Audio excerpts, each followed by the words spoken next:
afternoon. As it is 2 p.m., I will call this City Council workshop of April 24th, 2024 to order. This will be both a physical meeting and a virtual meeting. Some members of city staff or consultants may be participating via teleconference. Today's meeting may be viewed live on YouTube, Facebook, and available for viewing after the meeting on cable channel 10 HD 1090. Public comment is not normally taken at workshop meetings, although the council may allow or request public participation. We do have one item for action on our agenda today. Yesterday, we had a very productive special workshop, joint meeting with the Island County Board of Commissioners yesterday afternoon.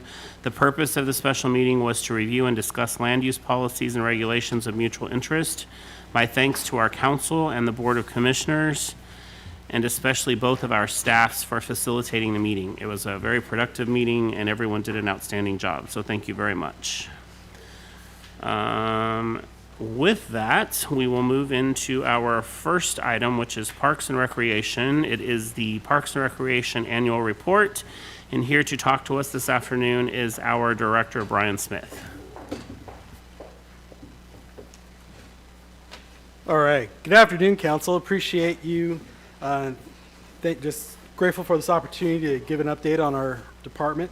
I'm joined by many of our talented staff here, and I just have to publicly express how much I love and admire our staff, how proud I am of all the work that they do, their dedication to what they do, the accomplishments in their first year of building a new department, and their just attitude of exceptional care for an exceptional community shines in just about everything that they do. They take ownership in their facilities and in their programs. And I really have been blessed to land my dream job here. It's very rare for professionals in my field to be able to start a new Parks and Recreation department. And I have played a part in the transformational process of seeing that implemented in other communities, and I'm really excited to see the impacts that's going to have for our residents here.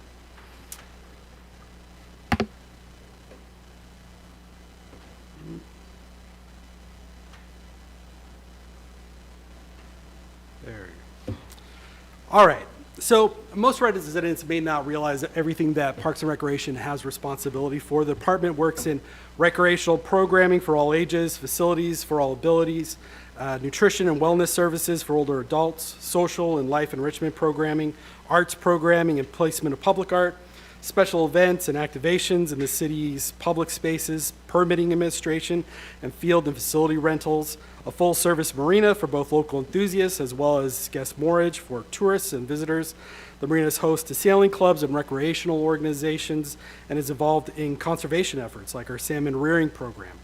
We're building a special projects team and a specialized arborist crew. We're providing custodial services, maintenance operations of parks and public spaces, hosting sports leagues, recreation clubs, and community celebrations. We're privileged to have a capable and engaged arts and marina and parks and recreation advisory commissions that we work closely with. These truly are dedicated commissioners who volunteer their time well beyond the regular monthly meetings with regularly scheduled additional subcommittees, as well as hours given for everything from interview panels to special event support and assistance. And I hope you take advantage of them. They have invaluable resource to better connect City Council with the community at large, and as a source of information on topics that you're considering with their expertise in the field. So these general areas of recreation, arts, marina, parks makes for a nice little acronym and really speaks to what our department stands for right now. And that really is ramping up Oak Harbor's amenities, programs, events, and services to the next level. We're here to elevate the city to new heights and provide new amenities, new facilities, and services for both quality of life, as well as recognition for Oak Harbor as an amazing place to live, to work, to play, to bring business to. So this slide gives you a blueprint for our budget process, how we approach the budget as a department, and how we'll present our budget at a department level. This is an initiative with our department in an area that we can have an impact on for the city about telling Oak Harbor's story and developing a powerful story. So in telling this story of the department and the city as a whole, along with our budget, which really is our implementation document, you have to work from facts and not fiction. Being realistic to where we've been and how we're going to get to where we want to take the city with clear and defined strategic business plans. Showing our alignment with the city as an organization, specifically with council's priorities and mayor's goals. Promoting and celebrating what we have done. There's not much room for the voices of those who are trolling comments when everyone's busy high-fiving in celebration of our successes, attending ribbon cuttings, community celebrations, and promoting what we have done, showcasing off those community accolades. Displaying what's unique about our organization as a whole and as a department. So what makes Parks and Recreation stand out is our ability to market and connect with the public, subsidize ourselves through creative budgeting and through efficiencies, as well as both direct and alternative revenue streams, and win awards and give some recognition back to the community. The short horizon goals is where we talk about what we'll be bringing forward in the next budget cycle, and then providing an operational vision for each area of responsibility, and then talking about who really assesses our success, who measures that for us. So the story will really spotlight actions that we've taken to support city goals and a celebration of the community's joint successes. All right, so I don't need to rehash my evaluation of where we've been. I've spoken to that in previous council meetings. I think it's just suffice it to say that we've seen this minimal maintenance holding pattern for some time now. It's just slowly banking deferred maintenance as all of our facilities and assets approach and even surpass end of useful life. I've looked at every planned capital project, many listed as unsecured funding, and the unifying theme was a lack of planning. Each needed a business plan, a roadmap identifying strategic objectives, identifying realistic goals, and funding sources, timelines, their connection to council's priorities as well. And every capital project was either redirected or was heavily modified, basically starting from scratch in a new direction. Each operation was in need of restructuring, both the staffing makeup as well as the budgets. And that's kind of what I walked into when we started the new department, and we've been operating now for a little over a year. A year ago, when I gave my vision for what we were going to accomplish to council, the comment from one of the city councilors at the time that I remember most is, "Who do you think we are? Is this really doable here? You know, we're just a small town." And that was one of the saddest things I've ever heard from a city leader, was we can't have nice things. And it was such an interesting perspective in contrast to all the meetings I was having with residents, asking and almost pleading, why can't we have nice things? I realized then that my first goal would be to lift the vision of who we want to be as a community and ramp up our efforts beyond just maintaining to deliver that vision. Oak Harbor is a city that's ready for its next chapter, and it's starting to experience some incredible momentum. Talk a little bit about that as our story of who we are. This momentum, you feel it in the discussions that we're having with the community as plans start to form, as those plans start to be implemented and executed. I hear it in council support as well as in public comments. A little bit quickly about what makes up the Parks and Recreation Department. The new Parks and Recreation Department is more than a year old now, as I mentioned, and we have a total operating budget of a little over $6 million between all the divisions, and a little over $9 million in total planned capital appropriations. That does not include marina dredging and redevelopment. As far as staffing, we have 18 full-time staff, a growing pool of part-time and contract programmers, and about half dozen seasonals over the three divisions. So on the horizon, Of the 32 council goals that were established in October in 2022, literally half of those are Parks and Recreation related. So now for each division area, I'm going to take you through the story, what's on the horizon that we're actively working towards, and the vision for the future for each of the operational areas we have responsibility for. And hopefully you'll see a theme of our story is that we are ramping up all our operation areas as I touch on those 3 points with each of those operations. So start with recreation. Liz is a woman of passion.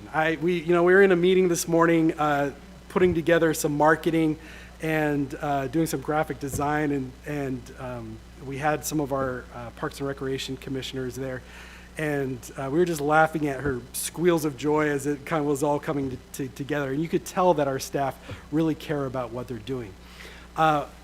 And that really shows in when you look at the benchmarks. We have come very successfully out of COVID. You see that in the attendance numbers at the center. Our programs and attendance at the center have a strong and healthy year-over-year increase. But we're quickly running out of space. Especially with the growth and the transformation from just senior services to a full recreation division, and all the offerings that it attends, we're making good use of the interpretive center at the clean water facility now. But as new programs continue to grow, space will continue to be a commodity that we're going to look on how we can be most efficient, but also looking to the future to meet community needs. Recreation Center is the #1 requested facility amenity I hear from the public from. There's several groups that both adult as well as youth, and you've heard from some of the youth groups trying to push that. Every recreational service provider in the community is looking at how to provide this, how to solve it, how do we get there? And so far it's been a very piecemealed effort. Boys and Girls Club are looking at how do we provide more, especially indoor space. I know that the Pool Park and Recreation District is also looking at what the future of that facility is. We're looking at how do we continue to program and provide for the needs of the community that are not being met right now. So with the transition to the recreation division, we added on a recreation coordinator, Craig Lamas-Cole, who we got in just in time before I completely burned Liz out as she was trying to run programming as well as everything else she was juggling. And then we're hiring on part-time and contract employees associated with those programs. We introduced the first activity guide this last year. With the second trimester, we're doing it in 3 seasons. A guide will be coming out next month, and we'll be ramping up programming over the next 2 years. Some of the projects that Recreation is working on right now. So we're looking at revamping a website that is easy to understand, that you're not having to go 5-click layers down to get to the information you need to register for programs or understand where our facilities are located and what amenities are available. We're trying to make that as user-friendly as possible. We have a serious need for redoing the main parking lot outside of the center. We are seeking legislative support in that, for that, and we've written letters in support of that. The center, as we saw the previous week when we had the power outages, is completely kind of dead in the water whenever that happens. But that facility serves as a reunification site for several organizations and facilities. It is a center for Red Cross in emergency situations for both evacuation reunification as well as providing a community space in the event of a major catastrophe. So we need to be prepared for that contingency in the future by providing power, and that's something that our central services manager is working on right now. Looking at how to bridge generations, the older, we call the greatest generation, as well as the baby boomers the older baby boomers that are starting to come into that age group. We'll walk into those kind of buildings and say, no, this is my parents' senior center, right? So how do we bridge those gaps? How do we provide multi-generational programming, especially now that we're providing programming for all ages? The Recreation Center feasibility study, we have received confirmation that we'll get $200,000 for that in July. We'll be putting together that RFP to conduct that study. That'll be heavily, that will kick off a whole beehive of activity around the community. That'll be heavily centered on public engagement as we do that. They'll look at everything from market study, operational costs, pro formas for fees and revenue projections, construction costs, location selection, size of the facility, what that even looks like. You know, we keep calling it recreation center feasibility study, but you know, maybe what the immediate needs for the community is more of a regional sports park. Maybe it's a mix of something of that kind. Maybe it's indoor field houses. So that feasibility study will flesh those details out. And it doesn't mean that we have to put all of our eggs into one basket as well. We can work on facilities and make all these things happen with the right layout and roadmap for proceeding with it. Programming for all ages is something that we've started introducing in the last few months, as well as inclusive programming is something on the horizon that we want to start doing. We're looking at supporting programming for both kids with disabilities as well as those with special needs. We're looking at how to make our facilities more accessible. And arts is another area that was kind of floating around. The city had ownership of it without really being involved with it. So arts programming is something that we've taken on, as well as working with the Arts Commission, and I'll speak to that in a minute. Activity guide, we want to be able to have that as a real go-to for what is happening in the community anytime there's, hey, summer's coming up, what is there for our kids to do? We hope to be able to partner with and guide people to other recreational service providers, websites for registration on their site, host pages for special events around the community, whether the city is putting those on or not. Just somewhere where people can say, hey, what's there for kids to do? Well, here you go. It's right here. Take a look. And then looking at partnerships. You know, we have a lot of great recreational providers in the community. In the void and absence of a Parks and Recreation department, several different agencies have come up to fill that need around the community. So having those talks with what's the future of that? How do we best support each other? How do we make sure that we're meeting the needs of the community?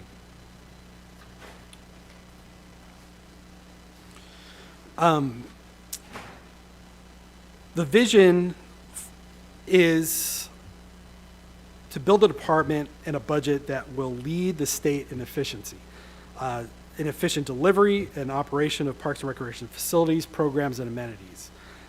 We are positioning ourselves, both in form and function, to pursue a National Gold Medal Award in excellence in parks and recreation management within the next 10 years.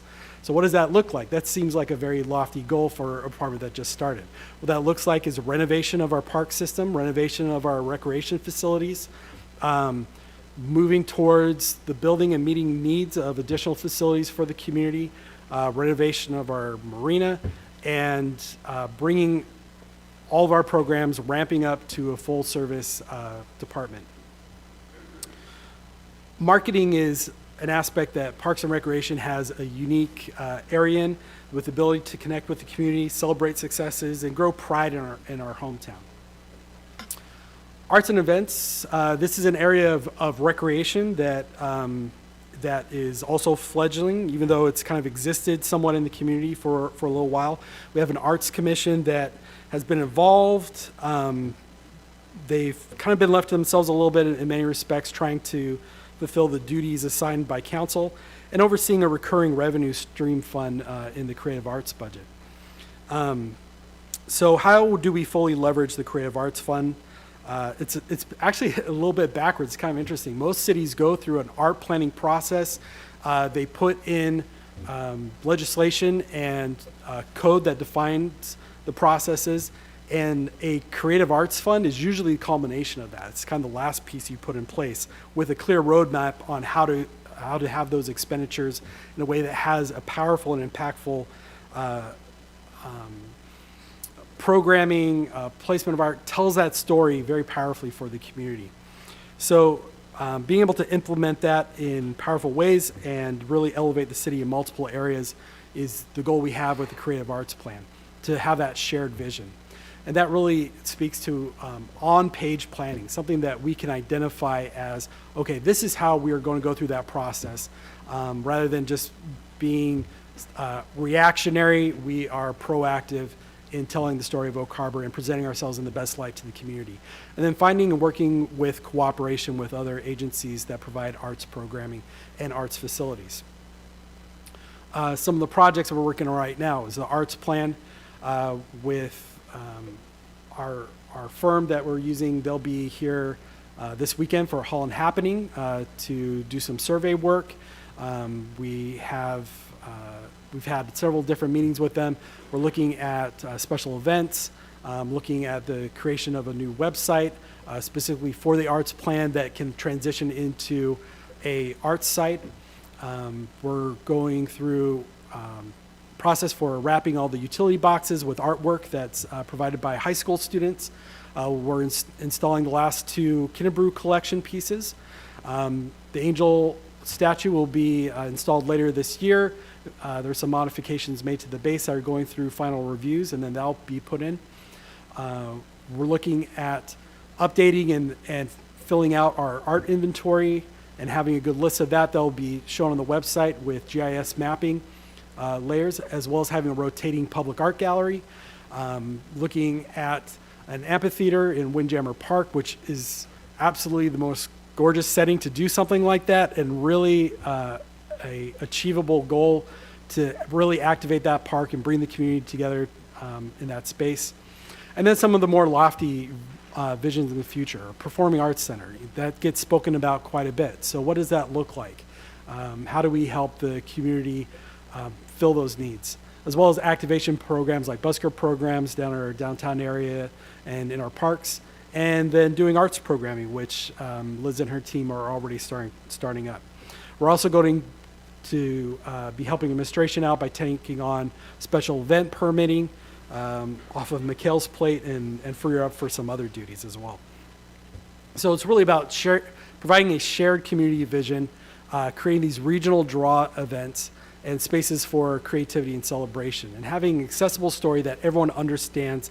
Here is who we are. This is what Oak Harbor is. This is how we represent ourselves. Here are the spaces that tell that story.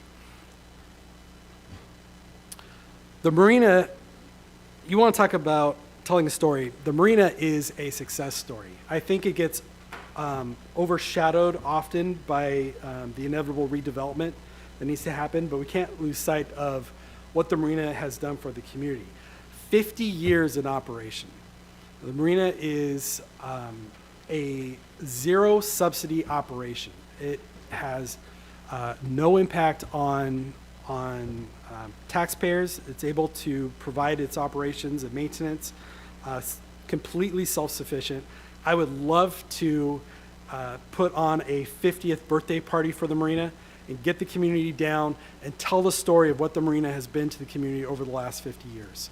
And give a little bit of insight on what's possible in the future and maybe some feedback on how we achieve that. In any industry market, consumers vote with their dollars, right? And boating enthusiasts in the community have been voting that the marina is a vital part of who we are for the last 50 years. So looking at how do we continue to be self-sustaining with not only continually increased growth, but also some of those changes in the industry and those trend changes that we need to speak to in the redevelopment and how people boat today.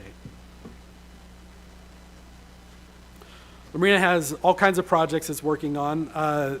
Chris and his team have been working towards cashless operation infrastructure. They're currently doing interviews around asset management that will provide efficiency for our maintenance operations and give us a better idea for how we need to budget for that in the future. Dredging and mitigation is, and I think I spoke right with that, dredging and mitigation are the big projects that are looming ahead of us that need to get done. Channel dredging is also one that we're looking at how to on how to make that happen, whether that's in a phased approach or a partnered approach. Shoreline restoration, repair of our E and F docks, marina improvements to our whalers and rubboards, and include several different projects with that. Replacement of the power pedestals, which we already know is our electrical infrastructure is in serious need of replacement and upgrading. Several of the mitigation projects as part of the dredging include removal of sunken barges, covered dock roof removal, the removal of the hoist, the log booms, getting those off the substrate, removing the fingers off the E-dock, remodel of the restrooms. We need to put in a new harbors master office that is accessible and has HVAC in it, meets the needs of our marina guests. Remodel of the fuel dock shack, replacement of the entrance fence, and creation of a welcome center. Improvements to the maintenance shop like air filtration and other safety items. Repair of the crumbling cement docks. And then looking at the highest use of some of those, like the storage shed, the spaces that we have in the dry areas, what are the highest and best uses for those. Chris is an excellent harbor master. His team is solely focused on providing the absolute best customer service possible. And where we lack with an aging facility, they make up for in providing guest services. Chris's heart is definitely in the marina. I think anytime I pull him away for a meeting, he just seems to lose some of his natural enthusiasm and cheer. But you go and meet with him down at the marina, and he is the most positive person I ever met with. If I'm ever in a bad mood, all I need to do is go down to the marina and meet with Chris. And you can't help but be happy down there. It's a fun place. So Marina has been able to sustain operation and maintenance for over 50 years. What it can't do is redevelop on its own. So we need to have conversations on how do we achieve that and what is the future for the marina. We're looking at value-added programs as well. When it comes to conservation projects, Parks and Recreation is involved with the salmon rearing program, aquatic life recovery and release, and the surface water tributary restoration projects, as well as the Forest Service green space accessibility programs, which will provide improved public access to wetlands, forested areas, and accessibility to our beaches, which has long been a need to underserved populations in our community that we've talked about. We're also exploring opportunities to establish a recreational beach and other site improvements and amenities at Catalina Park and the marina. We're continuing a relationship with the Washington State Parks to elevate their shared vision, as well as Camp Casey, the Pacific Rim Institute, Whidbey Island Conservation District, and others. Parks and Recreation works annually to provide maintenance, improvements, and safety enhancements to the Windjammer Lagoon, and we're working on erosion protection for the Windjammer shoreline as well.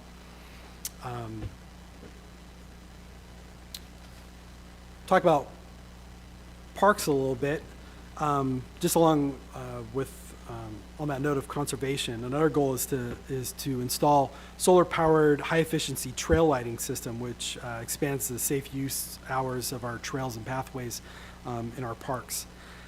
Parks are high-use facilities, especially our larger parks. They have a lot of community support. There's a lot of people that care very deeply about them, and they are not shy about voicing what they feel is needed in these spaces. But we're a community that has a lot of unmet needs, especially around sports programming and a lot of deferred maintenance for our non-regional parks, our smaller parks around the community. So we're laying out a roadmap on how to restructure for tomorrow through the Parks and Recreation Plan and looking at how we redirect those capital projects that were laid out. Brandon has taken a lot on his shoulders in the few months that he's been here. I think anytime we bring up this list, his hair gets a little bit grayer and his shoulders slump a little more. But he's currently working on a forestry management plan and the forestry projects that are grant funded over the next 5 years. We're putting together the RFP for the Parks and Recreation Master Plan. We have grant applications going in and designing happening around inclusive playground, which is one of the council's priorities. They've been working on bench and table renovations of some of our amenities around the parks. The Portland Loos providing safety lighting for those, 7th Avenue trail planning, playground replacements in pretty much all of our pocket parks, looking at renovation of the skate park, Flintstone Park renovations that will happen after the installation of the angel statue.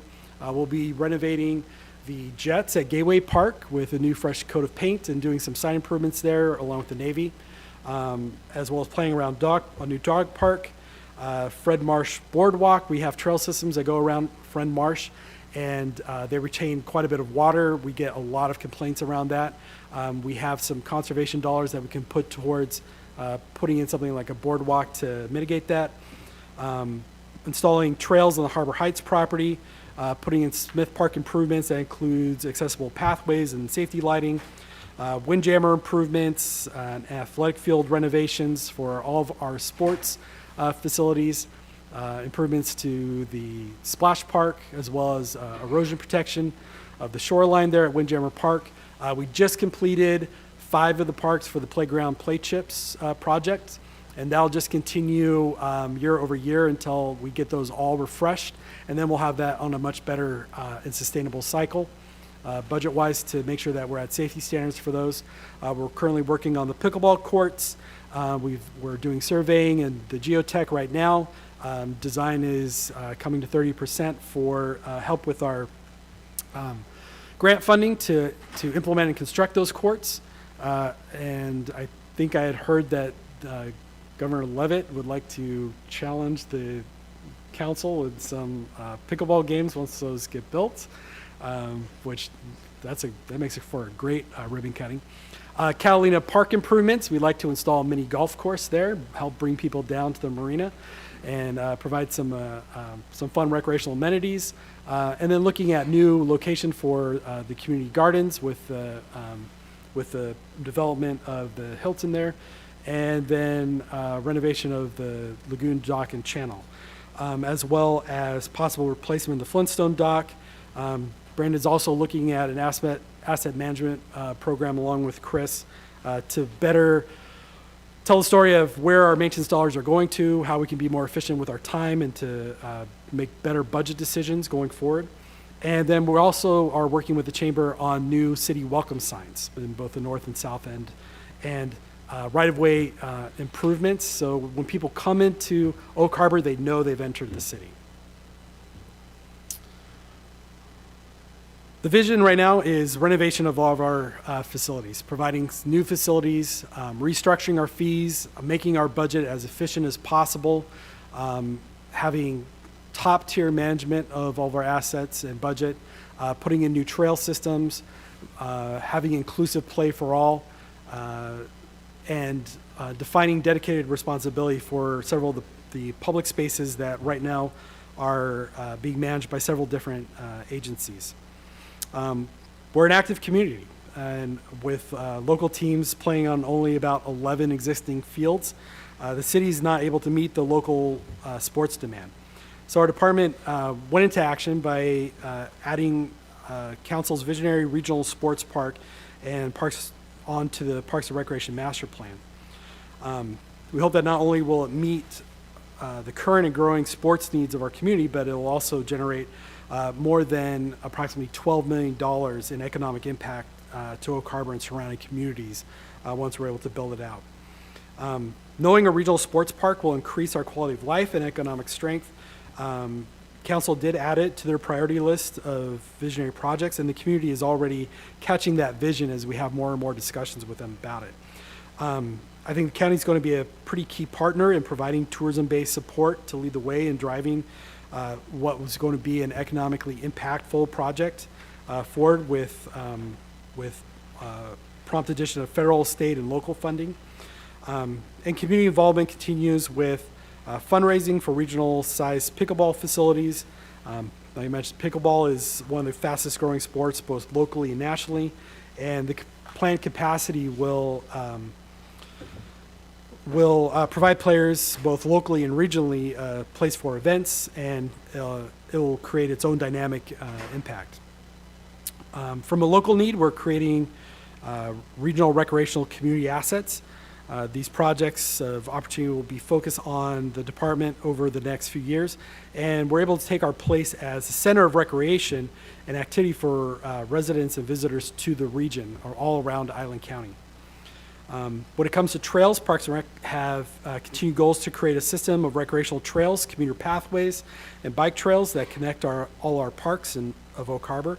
The plan is to manage a trail system of non-motorized trails and multimodal pathways that connect recreational facilities and encourage walking and biking as alternative modes of transportation.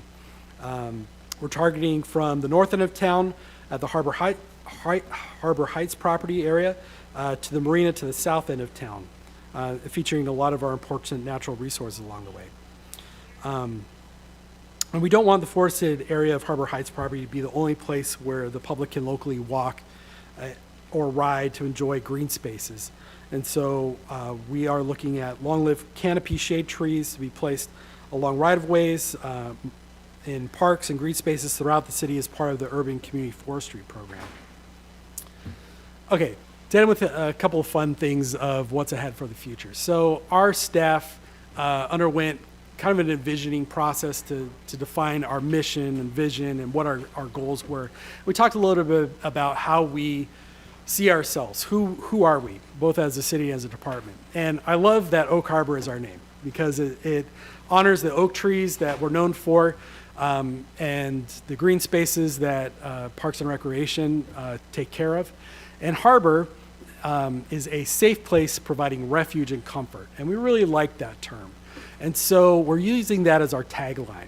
We're inviting the community to harbor your champion, your inner champion, to harbor your playfulness, to harbor your creativity, your athleticism, harbor your adventure, harbor your happiness. And you'll see this tagline in our marketing materials, at our special events, and our activations. Liz has t-shirts already. Yes, council will represent along with us. And along with that, we have a cute little mascot to go with it. This is an example. This isn't what the finished product is going to look like. We're having it custom made. But Ollie is a sea otter, not to be confused with river otters that are actually quite aggressive. You should stay away from those. But sea otters are, like Ollie here, they are a protected species found in our region of the Pacific. And they're known for their love of play, intelligence, cuteness, and curiosity of the natural world around them. These traits encompass the best of Parks and Recreation, as well as being oddly descriptive of many of our staff as well. So you'll start to see Ollie at special events and engagements around the community representing Oak Harbor's fun and playful side. Along with, again, that tagline of harbor your happiness, right? So I'll end by saying that, you know, our team really is driven towards success, and we've had to kind of shift the mindset of, you know, I didn't come in new to, you know, kind of old divisions and departments that really needed renovation. The divisions really came into a new department with a new vision and a lot of momentum. And I've been eyewitness to our staff's vision, their energy, their enthusiasm. It's contagious, and it creates a dynamic environment. My focus is going to be trying to keep up with them as we deliver council's priorities and the mayor's policies and initiatives in the most effective and efficient manner. In my experience, there really is nothing that this council can achieve, especially with a united team mindset, with a positive culture that the mayor's trying to implement, and working with staff to implement those things in a fiscally responsible manner. And it's a mentality that is continually proven in the Parks and Recreation Department, and I appreciate seeing it at a council level. And the get her done support that I hear from council as we bring these initiatives to you, and these planning efforts on how to move forward. Our goal is to develop a reputation with you such that you know, as you see the efficiency that this department is run at, that you know that when we do come and ask for a request, that we have evaluated numerous options and that taxpayers will get an incredible value on the return on investment in our next level operations, redevelopment projects, and new amenities for the community. We think that the citizens of Oak Harbor deserve the best, and that's what our Parks and Recreation Department will deliver. If you have any questions for me or any very hard questions for my staff, we're happy to take those at this time. Brian, thank you very much for your presentation. Before I turn this over to council for questions and comments, I want to first say thank you to you, Chris Sublett, and the rest of the team at the marina for all the hard work on the construction of those electrical panel covers and boxes that you guys have done. I also want to say thank you to you, Liz, and her entire staff for an incredible wearable art show this last weekend that myself and Councilmember Stuckey both enjoyed. So it was great. So with that, I will turn it over to council for questions or comments at this time. Yes, Councilmember Wiesner. Thank you, Mayor. And I could, there's something I'm passionate about. I could go on this subject all day, but I just wanted to say to you, Brian, I remember back during the interview, and I'm sure you remember when I was telling you all the things that I envision, right? And the challenges you had, right? And the creation of the recreation department and the creation of the actual department, the deferred maintenance, all those things. I'm just so proud of what you've accomplished. I think both of us during that interview process kind of left it going, wow, that's a lot. And I actually left it kind of thinking, wow, maybe I scared him off. But you looked at me and you said you were up for the challenge, and you've proven that. And we knew we were giving you some good folks to work with. We just knew we needed that visionary to take it and yes, say we can do it and we can have nice things. So I appreciate that. One final comment, I'd sure love to, and I know we've talked about this, but just another gentle nudge and reminder. I'd sure love to see that recreation program that's going to come out is all-inclusive of the recreation programs we have available in our community, including those from our partners. I think it's a great way to partner up with those people. I think it's a great way to learn what they're doing and what they're forecasting so that we can see where we can fill in the gaps. It's a great merging of that partnership, having Boys and Girls Club, North Whitby Parks and Recs, and any other entities that want to be involved in that. And I think it's a great service to our community to have one asset to be able to open up and see what's all being put together by all those partners. So, if there's anything I can do to help you with that, just let me know. All right. Yeah. Thank you. Thank you. Thank you, Councilmember Wiesner. Councilmember Hoffmeyer.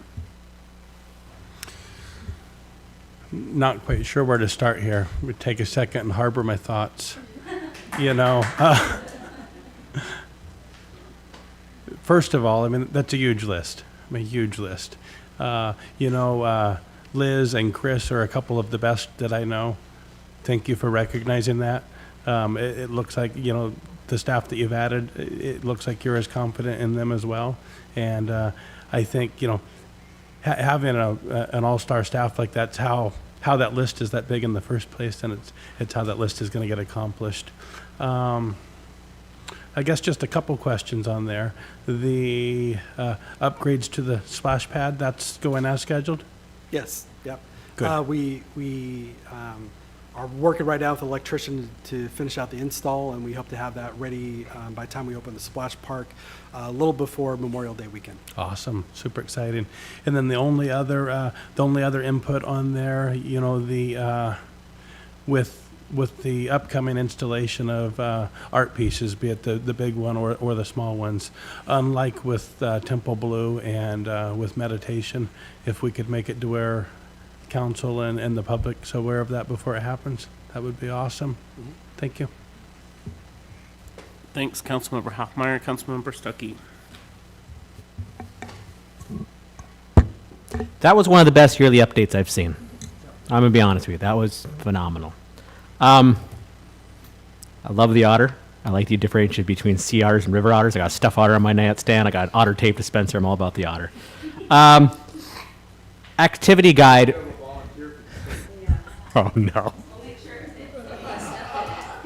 We'll get measurements after the meeting. Oh, boy. That activity guide, and maybe you touched on it and I just went over it. Will that be mailed out to residents? I know the last activity was kind of like a soft sending out. Yeah. And you'll see an evolution of the activity guide, as we go along. Actually, Liz, you want to speak a little bit to? I still have a ton in my car that I'm handing out. So yeah. Come on up. Yes, so we keep processing the evolution of this activity guide, right? And so we're contracting with a designer to help us make sure we're getting everything formatted nicely and looking professional there. And as we're continuing to include our programs and other pieces of information to kind of draw the community into it. So the feedback that you're giving is really good. We've looked at other cities who do a similar thing, right? Like we have so many people offering, like our leagues and our clubs offering different sports opportunities that, yes, we've talked about how does this look in here, that it's very clear who's providing these things, but it's in part of our activity guide, so okay, yes, I want to play football, I want to play baseball, this is where I can come and look at that. So that's definitely all on our board for this. So we are in a transition phase of, we used to be doing these every, 4 times a year, now we're going to 3 times a year. And we've reached out, I've worked with some other cities, and it sounds like some of them during COVID went down to 2 times a year, but I think we have so much that we're planning, we want to be able to update it more frequently than that. So we're going to do a 3 time of year right now.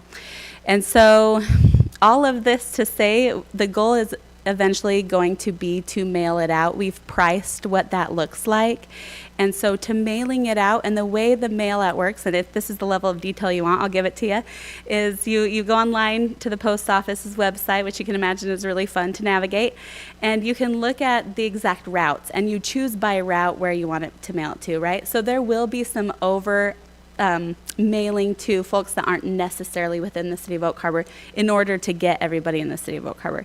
But we are also looking to include like our friends on the seaplane base, right? Not technically in the city of Oak Harbor, but lots of families, lots of people, we want to get those to them and those surrounding areas. So we've kind of widened it a bit.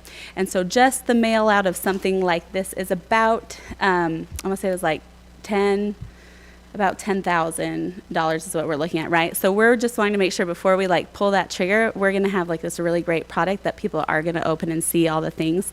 So we are going to have a printed one again that's going to be out in the next, hopefully it's finishing up here this week. We've piled our deadlines on top of each other, but we're working through it all.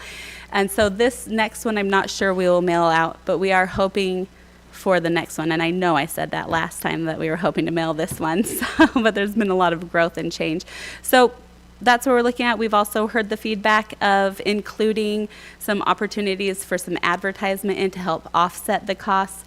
So we're looking at how can we do that without making it look like a lot of ads going on, right? So who are those partnerships in the community that already sponsor and support recreation and programming that might want to partner that makes sense to be in there, and how do we do that and make it look really nice? Great, thank you. Yeah, and mentioning, Councilman Weezer talking about, having pool parks and rec and stuff on there. I don't think it's unreasonable to ask them to chip in a little bit for a mailer that's going to go out to everybody. Mm-hmm. So that's great. So the last thing I have is I like how Brian touched on fiscally responsible. Obviously, we don't have the money for anything, which is not right. And then there's let's do everything under the sun, which, you got to be fiscally responsible. So great work, everyone. Wonderful presentation. And it is contagious. Exciting stuff. Thank you. Thank you, Councilmember Stuckey. Anyone else for the good of the order? All right, hearing nothing, I will say thank you again for a great presentation, and thank you to all of you for what you continue to do on a daily basis. We're going to move on to the next item under Development Services, and that is form-based code discussion. And here to talk about that with us this afternoon is our Development Services Director, David Kuhl.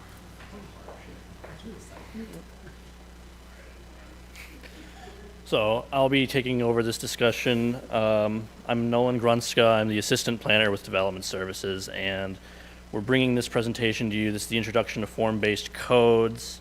This is listed as a land use goal in the 2016 Comprehensive Plan to make progress towards a form-based code to regulate the built environment and to foster a predictable physical form rather than the separation of uses. So we're bringing this to sort of introduce this concept to City Council so you can become familiar with this undertaking.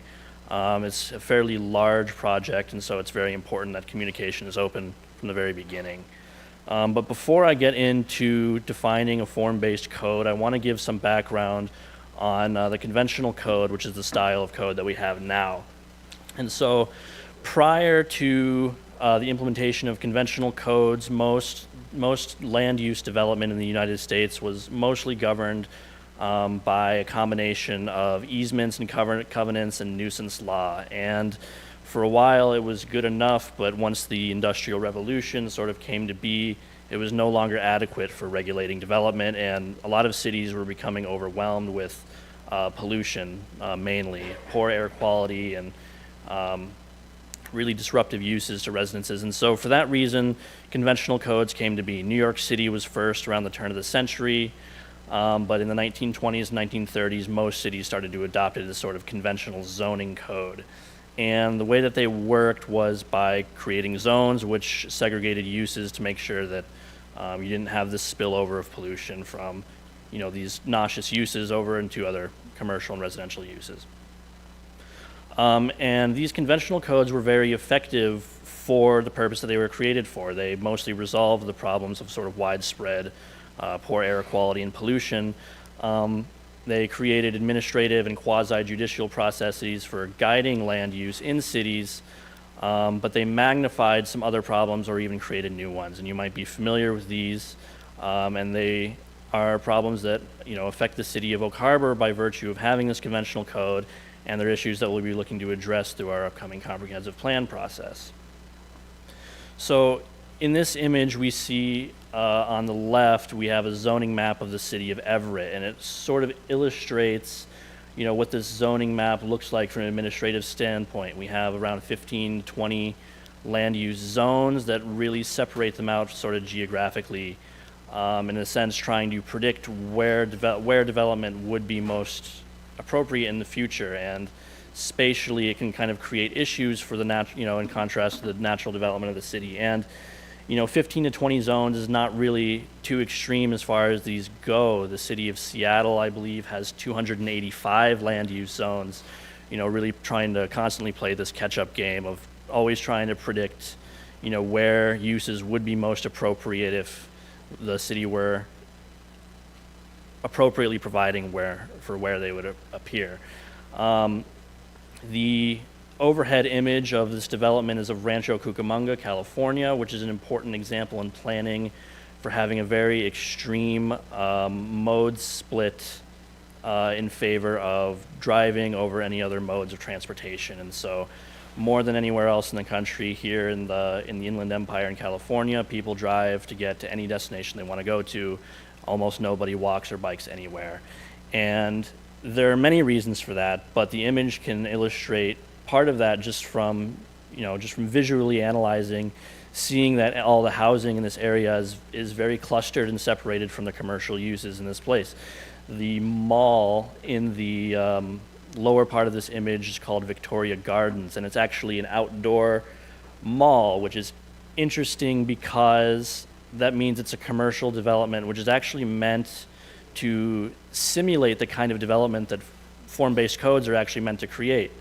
And it's very popular. This parking lot is packed full, but because it's not itself actually near anything, everybody has to drive to get there. And so it's an interesting case as we consider this. So with this in mind, we get to form-based codes, and it represents an evolution of the conventional code in service of trying to ameliorate the problems that they magnify or create. And it's also a response to some changes in generational preferences with respect to the housing life cycle, as well as increased demand for walkable urban environments. So form-based codes originate in the United States in the 1980s and a little bit earlier in France, where they're very popular. But the first form-based codes were actually created for these large commercial developments, master plan communities, which were created from scratch using a form-based code. And these were meant to satisfy the demand for small but walkable urban environments. And since then, they've been adapted for many other purposes, including municipal administration. And the idea behind them is that rather than prescribing a highly specific set of clustered uses, They are much more focused on cultivating a high-quality public environment with less focus on management of the uses that occupy that environment. So creating places that are very pleasant to walk, very pleasant to shop or to engage in commerce, and more appealing for people to invest in as more attractive spaces long-term. In general, they're meant to bring people out of their houses or out of their cars and into commercial places and into the public realm to create a more vibrant environment. What they focus on rather than uses in particular is the outward scale and design of buildings and the streetscapes and the open spaces in the public realm.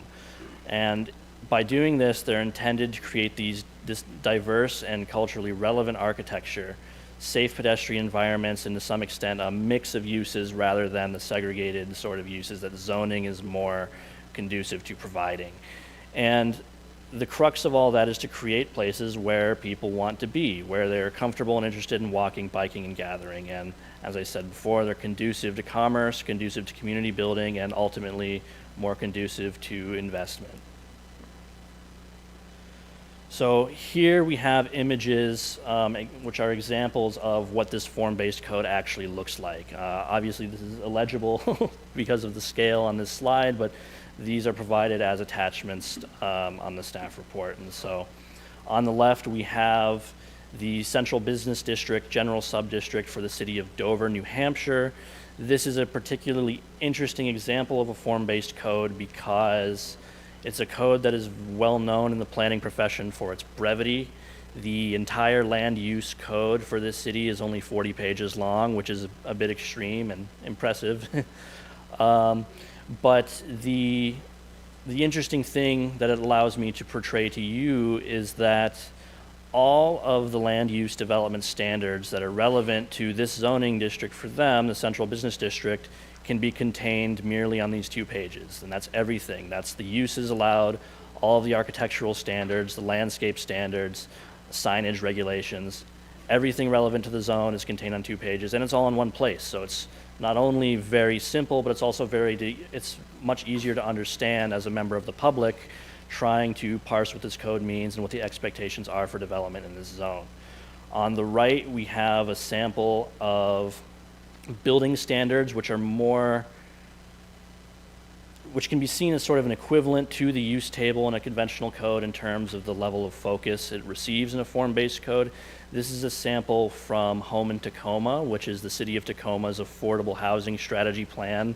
It's only in draft, but it portrays what building standards, what form standards look like in a form-based code, and it shows that the city of Tacoma itself is looking to move towards a form-based code. And so if we were to move in this direction, it gives an idea of what our code could look like as opposed to what we have now. So the great advantage of form-based codes is primarily the flexibility that they afford. And that's true in 2 senses. It's true in the sense that it can be used for several different explicit purposes when adopted by a city. So it can be used explicitly for downtown economic redevelopment, such as in Lacey, Washington, in their Woodland District, where they're developing a brownfield site, an old abandoned mall in their downtown. It can be very useful for historical preservation if you opt to adopt much more stringent standards, such as in North Bend, Washington, for their downtown. They're doing it for historical preservation. It can be very useful, as I mentioned, in Seaside, Florida. It can be useful for building a new community from scratch, a de novo community development. We have one in Washington, out in Grays Harbor County, known as Seabrook. And 20 years ago, that was that was a forest, and now it's a bustling coastal city. Typically in these cases, their form-based code will be very prescriptive for the purpose of achieving a very exact vision, but at the same time it's usually controlled by a single developer, and so they can sort of work it according to their vision. Lastly, and most relevant to the city of Oak Harbor, I believe, is that they can be very useful for incentivizing increased housing production. These are extremely useful for doing so. It seems primarily due to their ability to foster the development of middle housing. And that's a result of the de-emphasis on uses and the standards that are generally strewn about our residential zones. And they still include a use table like a conventional code, but it's far more pared back. And that's a trade-off that's made by transitioning the focus of the code onto the public realm standards and the public space and the architecture of these buildings. So the report that's attached to the packet here is a much more in-depth analysis of a few specific examples of the implementation of a form-based code in a few communities around the country.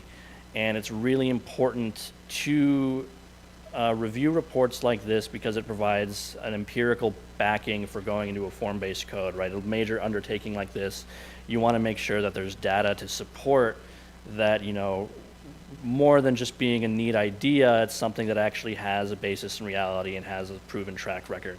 Now, it's not necessarily the case that the examples in this report are extremely similar to Oak Harbor, but between themselves there's a lot of variation and the results seem to be fairly consistent. The benefits of a form-based code in these places have resulted in increased construction activity, slower paces of multifamily rent growth, greater pace of population growth, greater tax revenue, more stable property values, a greater mix of housing types, more employment growth, and more investment. Residents and local business owners have emphasized that they have improved the quality of life for them, and contractors and developers who have come into those cities have noted that the increased flexibility in these codes and the predictability of the permitting processes that result from that have been very amicable and a positive experience for them in relation to the codes that existed before. And an especially neat thing, I think, is that there's no statistically significant evidence of displacement or gentrification.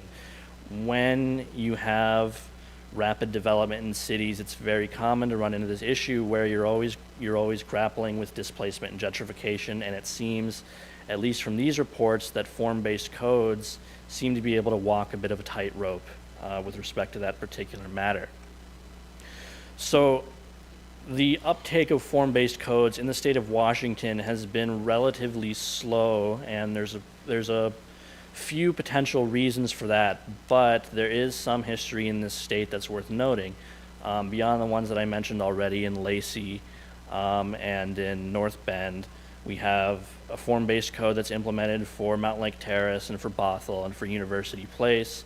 The town of Seabrook is obviously a very relevant one, but also locally here on Whidbey Island, Langley has the Wharf Street Overlay District, but moreover, it's actually a very notable example in the planning profession as the first city in the United States to codify a modern cottage court ordinance, which is a building form that is typically seen in these form-based codes. And so we have local history with this approach right here on Whidbey Island.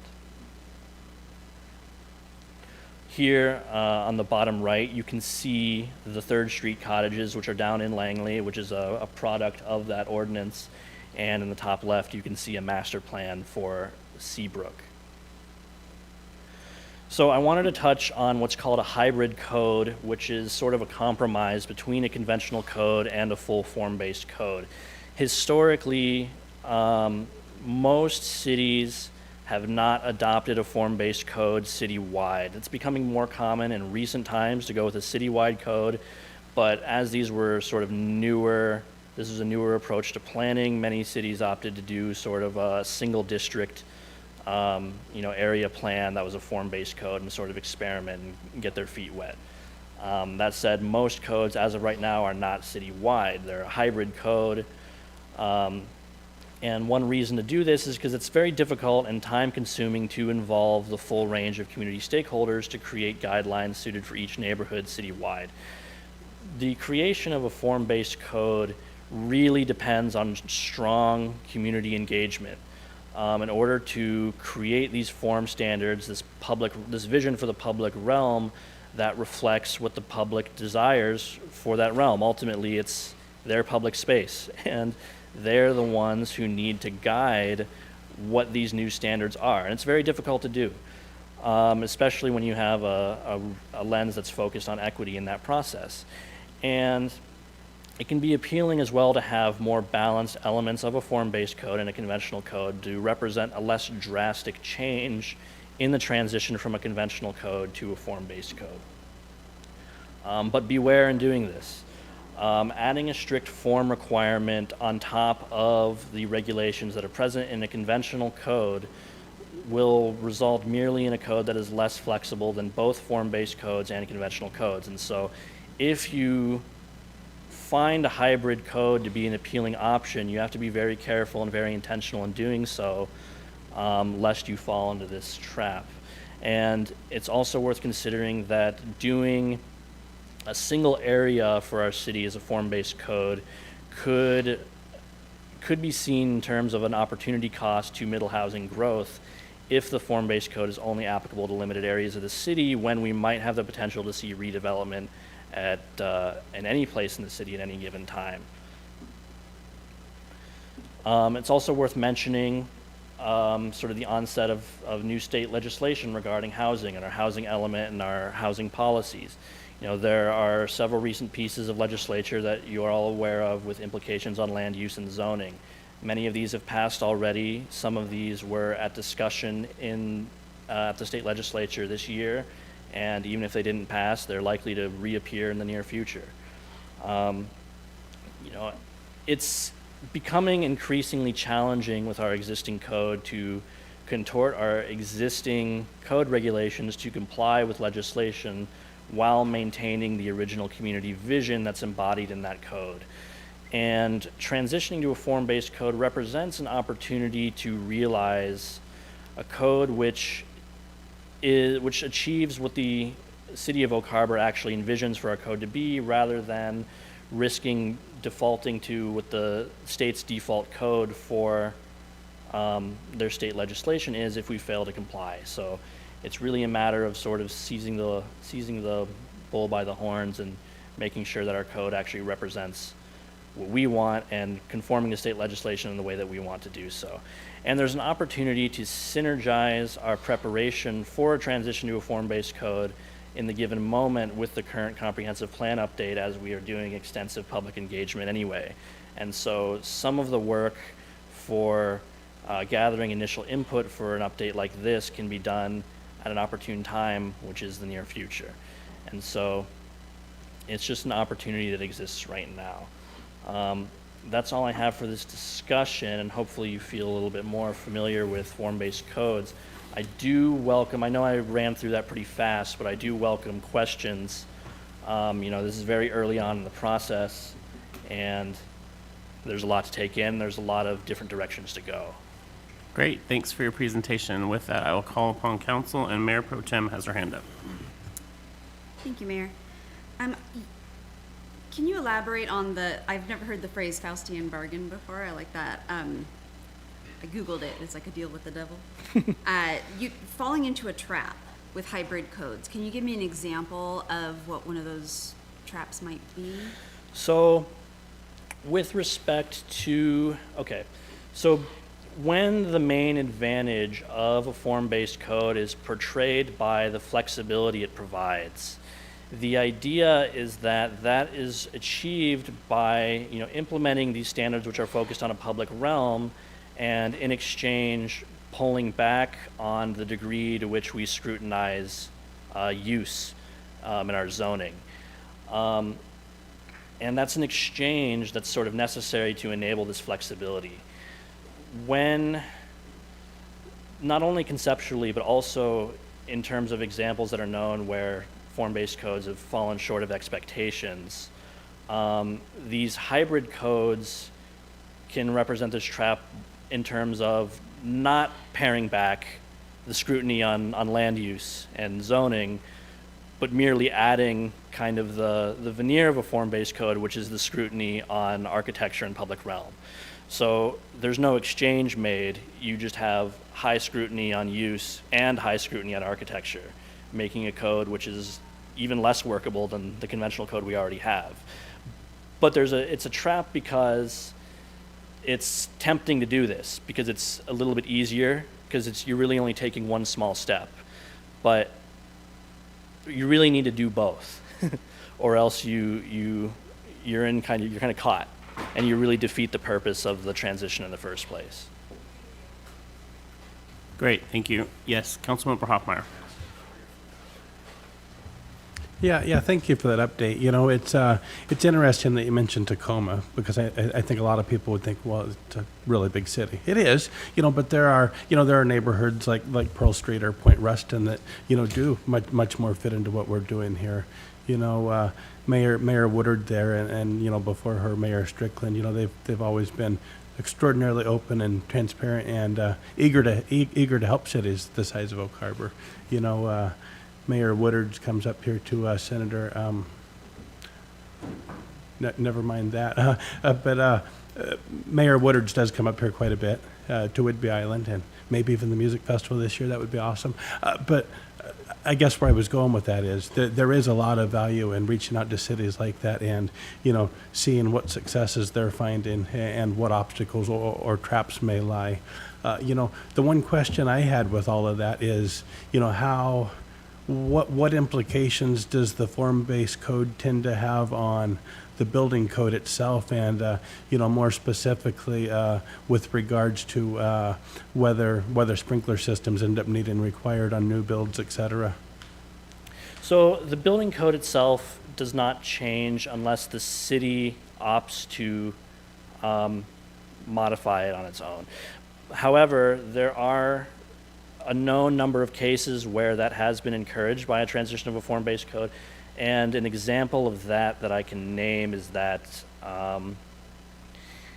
the city of Memphis, in their sub-area codes, has moved to modify the International Building Code to exempt any building up to 6 units from a sprinkler system, which is very costly. And you know, it's a difficult conversation to have, right? Because it's a balance between, you know, having a higher density and having more units at a lower cost, which may be seen as a compromise to safety. And that's a conversation, you know, to involve many stakeholders, including the fire department and building officials themselves. But it's a conversation that comes up, and it's something that tends to be possible. And another potential opportunity is actually leaning more on the building code, which itself is fairly lax in terms of, you know, pairing uses with actual buildings themselves, as a guideline for determining what our new use standards would actually be, right? Because, you know, with the advent of the conventional codes in the 1920s and the 1930s, the point of that was to separate hazardous uses from the zones and the other uses in which they are hazardous towards. And even though conventional codes were sort of created for that purpose, there's a way in which the International Building Code itself has really executed that narrow focus itself very well. And so we can actually lean on the building code itself to make sure that that is protected no matter what we do with our land use code. And so it's an interesting situation sort of in comparison to that. Awesome. Well, thank you for all of that. And I know, you know, in this setting here and with the interview that we did for the consultant, your knowledge has been abundantly clear. So I've enjoyed getting to meet you. Is there anything that Chief Olson feels needs added to that, or does that pretty much state it all?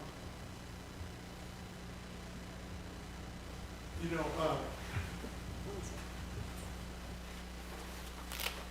know, not being totally familiar with, you know, some of the ordinances and codes and what's been adopted here, there's certainly things in that would want to talk about, but again, you know, getting that vision in the background would kind of be necessary to fully comment on at this point. But I think going the right direction, having the right discussions. Perfect. Thank you so much. Okay. Thank you, Councilmember Hoffmeyer. Councilmember Wiesner. Thank you. Yeah, I love this idea as a solution for a problem that we're faced with, right? We're faced with density, right? And we're faced with an understanding that we've all came to the reality that Oak Harbor has to accept the density that's coming to the island, and we're making the moves to do that. But how do we keep the charm of our town? How do we keep the feel of our town? And that's what this form-based code does, right? I mean, it allows us to continue forward with density, which is an inevitability. We're not going to stop that. That's a train that's going to roll over us.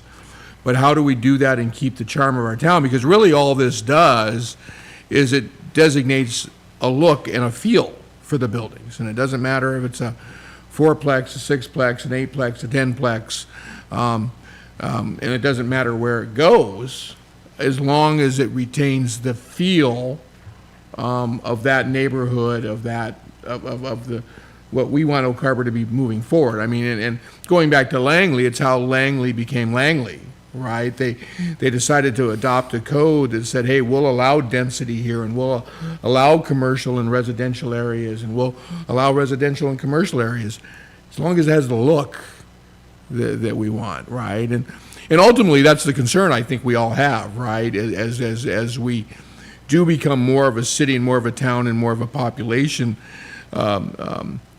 center, how do we still keep the feel of Oak Harbor? And this is how we do it, right? And I wholeheartedly agree that now is the time for that discussion, right? Because this is going to come into play as we're doing our buildable analysis study, as we try to figure out where we're going to put 5,533 new households over the next 25 years, as mandated by the state of office of financial management, the Office of Financial Management. We're not coming up with that number. The county's not coming up with that number. Nobody's coming up with that number other than the state, and that's the number we have to live with, or at least the number we've agreed to live with out of this. And the people are concerned, right? It's already getting out there, oh my gosh, have everybody lost their rocker? How's this going to happen? And their concern isn't, it's about the people and the traffic and all that, which we have to vet through, right? But it's also about losing the feel of our community. And I think other communities have seen that and didn't want to lose the feel, and thus have come up with the innovative concept. Because think about it, it's crazy to say, you could build a fourplex in the middle of a single-family housing development. That's something we've fought tooth and nail to stop for years. Oh no, that would be horrendous. That would kill the feel of that neighborhood. Here's the solution, right? How do we create middle-income housing, and how do we put more people in our neighborhoods without taking the feel away? So I'm excited about continuing this conversation. I think we do have to move fairly quickly on it, because I think we have to understand whether this is something that makes sense to us or not moving forward, because it is going to be integral in the discussion we're going to be having over the next 8 to 10 months. Doing it after the fact is just, I think, going to complicate that process. A lot of that is going to be calculations and infill and just crunching the numbers, and having this tool in the toolbox, I think, will lessen the impact of that overall to our community. So great presentation, Nolan, and appreciate that. And excited to work with you moving forward, and certainly investigate the pitfalls of this. But, on the surface, it seems to be a little bit of a solution to a dilemma that our community is presently facing. Thanks. Thank you, Councilmember Wiesner. Anyone else for the good of the order? All right, hearing nothing, thanks very much for your presentation, Nolan. Thank you. We are going to take a 10-minute break, and then we'll be back.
Our 10 minutes is up. We are now back in session, and with that, we're going to move on to our next topic. Hello, over there, thanks. Review and discussion of Oak Harbor Municipal Code 1.30.010 requirements for sale or other disposition of city real property. Introducing today is Senior Planner Ray Lindenberg. Thank you, Mayor and members of the City Council. We were going through some kind of reviews of our process in the Oak Harbor Municipal Code, as we do sometimes, and our legal staff was also assisting with that. We found a section of code that is a little bit concerning as far as process by which the city can dispose of property, and by dispose of, I mean sell, trade, exchange, etc.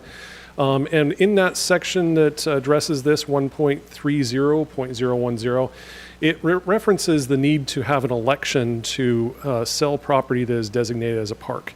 Our legal staff has determined that that is completely unprecedented in the state of Washington. We are the only city that requires that, and that it could present a situation where it slows down potential development or potential exchange of property in situations where we might really want it or need it, desire, et cetera, for economic development and other reasons. So the concept here is to remove that requirement. And essentially what the reasons behind that is number one, it significantly increases the amount of time that it would take to go through a process by which the city could sell one of these parcels of land or a portion of a parcel of land or exchange it. The cost of that election would also be borne by the city. We would have to pay for that election and all of the things that go along with that. And then it would be required for any transfer, including that those were be beneficial, that they have to be an equal value proposition. So there's the standard by that that we have to go through to determine what that equal value is. Like I mentioned, legal staff is not aware of an election requirement in any other Washington city. So those are some of the concerns that staff has with this process. This potential amendment essentially is striking a paragraph or a section of that code section to remove the election requirement, but it still allows for oversight by the City Council through a typical process of utilizing the same process that we have for just regular city-owned properties, which is to go before the City Council to determine the process by which we want to sell that, the price that we want to sell it at, et cetera. So there is still significant oversight by the City Council. It just removes the election requirement from it, which increases the amount of time and cost to that process. So what we feel like this potential amendment would allow for more nimble decision-making and potential for economic development and partnerships that could be affected much more quickly without having to go through that election process. So again, the proposed amendment is in your staff report there, or your packet. If you have any questions, I'm here to answer them. Pretty straightforward. We essentially struck one section there that refers to an election. And if you have any questions or discussion comments, I'm here to answer any. Thank you so much. Yes, with that, I will call on Councilmember Hoffmeyer. Yeah, thanks for that. You know, unprecedented or not, you know, that is the ordinance that was on the books when individuals decided to donate certain parkland. So, I mean, with that, gosh, you know, it gets interesting. You know, upon donating a piece of land, you know, somebody could, you know, go through the steps to, you know, put something on the land title to where I guess it has to stay in public, open space, et cetera, all along. But that's a step that hasn't thought to be needed because of this particular ordinance. So I guess I would certainly, based on that, would proceed with caution, I guess, at least. And I suppose that's all I have on that for now. I just know, like in particular, I mean, we're not, I mean, not just talking about the land down at City Beach where the ball fields are, you know, but that was, you know, part of the thought there, for instance. But more recently, you know, 4 years ago when the 3.5 acres out on Swantown was donated, I mean, I know that ordinance was something that individual was aware of when they decided to donate that as well. So would just proceed cautiously, I guess. Thank you. Councilmember Stuckey. So if we're going to put our cards on the table, I'm guessing part of the thrust of this was because of the Hilton. and that park in front of the Hilton. Is that This is- kind of? Yeah, this is not any specific project, but that would be affected by it. I get that, but so all I'm saying is if we do this, we have to be prepared for the optics of it. Because I think when we do that, if for some reason that property is needed for the Hilton, even though we'd be voting to do a land swap or selling that piece of property, it will be viewed as us, quote unquote, approving or not approving the Hilton based on a technicality. At least I think that's a good assumption. So just something to keep in mind that I'm not saying we shouldn't take the lead. It does seem odd that we're the only town that does that, but just keep in mind that something like this has the optics of looking more like approving or not approving a project that's related to it, more so than just the property itself. So just something to keep in mind. That's all. Anyone else for the good of the order on this issue? Councilmember Marshall. Thank you, Mayor. Do we know historically why this language is included in this ordinance? I do not know specifically why that was included in there. It's a relatively recent change within the last 20 years or so. I don't know if it was driven by some specific instance, situation that caused somebody to want to do that, but that's certainly more research that we can do and find out if there is anything specific that we can determine that brought that forward. So I guess just speaking to the concerns that were presented, is my assumption would be if somebody donated land to the city and they wanted it to be deeded as parkland in perpetuity, then that would be on the title, right? Or that would be such. And then I guess my thought is, in discussion that we had yesterday during the meeting, I proposed the idea of a potential land swap. Well, if we were to look at like the Harbor Heights property, for example, that's 75 acres. Well, that was not voted on by the people to purchase that. Council chose to purchase that. If we wanted to use that as a potential, and I'm not saying this would be the case, but if we wanted to use that as a potential land swap, we want to be able to have the ability to do that. Council purchased it. Council should be able to have that freedom to be able to make that swap. And so, we accept public comment. We allow for anytime we make a decision like this, we'd allow for public comment. We'd allow for input. But I don't see us needing the time and the expense of going through an election. So, personally, I would support striking that language and allowing council to have that flexibility. So. Yeah, I think you bring that up is that there's still the review process that we have going through that. There's the public notice that goes out before a city council meeting. There's the comment appeal, all that stuff that goes along with it. So it's just taking the election portion out of it. And like you said, a significant cost in time. Great, thank you. Anyone else for the good of the order? Hearing nothing, thank you, Ray, for your presentation. We'll move on to the next item, which is municipal code regarding food trucks. And here to talk to us this afternoon about that is our Economic Development Coordinator, Steve McCaslin. Thank you, Mayor, Council. What's that? Oh. This is the one we're all here for. Well, they brought me up at this time to make sure you stayed. All right. There's been some interest in the community out there about reviewing the regulations that we have surrounding food trucks. In particular, the feel out there is that they're too restrictive and potential vendors are going elsewhere.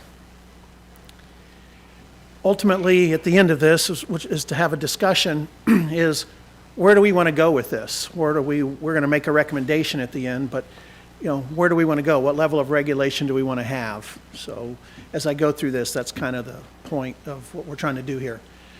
We reviewed the municipal codes around this pretty in depth, and we've looked at codes from as far south, I think south's that way, south as Tillamook, Oregon, all the way up to Bellingham. So we've looked at a lot of them.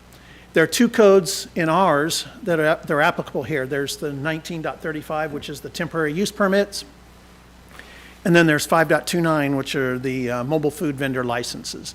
So when we went through them, this is what we found. On 1935, the purpose of it is inherently temporary uses. As you can see, the uses are highlighted in orange there, but fresh vegetable stands. So it really was designed for semi-permanent seasonal type stands out there. In fact, in the entire ordinance, or the entire chapter, there's not a single mention of the word truck or mobile food vehicle. 529 is the mobile food vendor license, and it's about mobile food vehicles engaged in doing what they do in public and private property out there. And a food vehicle means a licensed and operable motor vehicle or a trailer. Some of the main points in there in 529 and how it plays out is it does apply to all food trucks and trailers. They can operate on private property in any zone in the city which allows restaurants. So if it's zoned for restaurants and they can get permission, written consent from the property owner, a food truck can go there, or a trailer. They can do that. And public property, they can go to wherever there's an open space or public facilities. They just have to have city approval. And then if it's a special event, like the music festival or something like that, then Chapter 5.55 supersedes everything.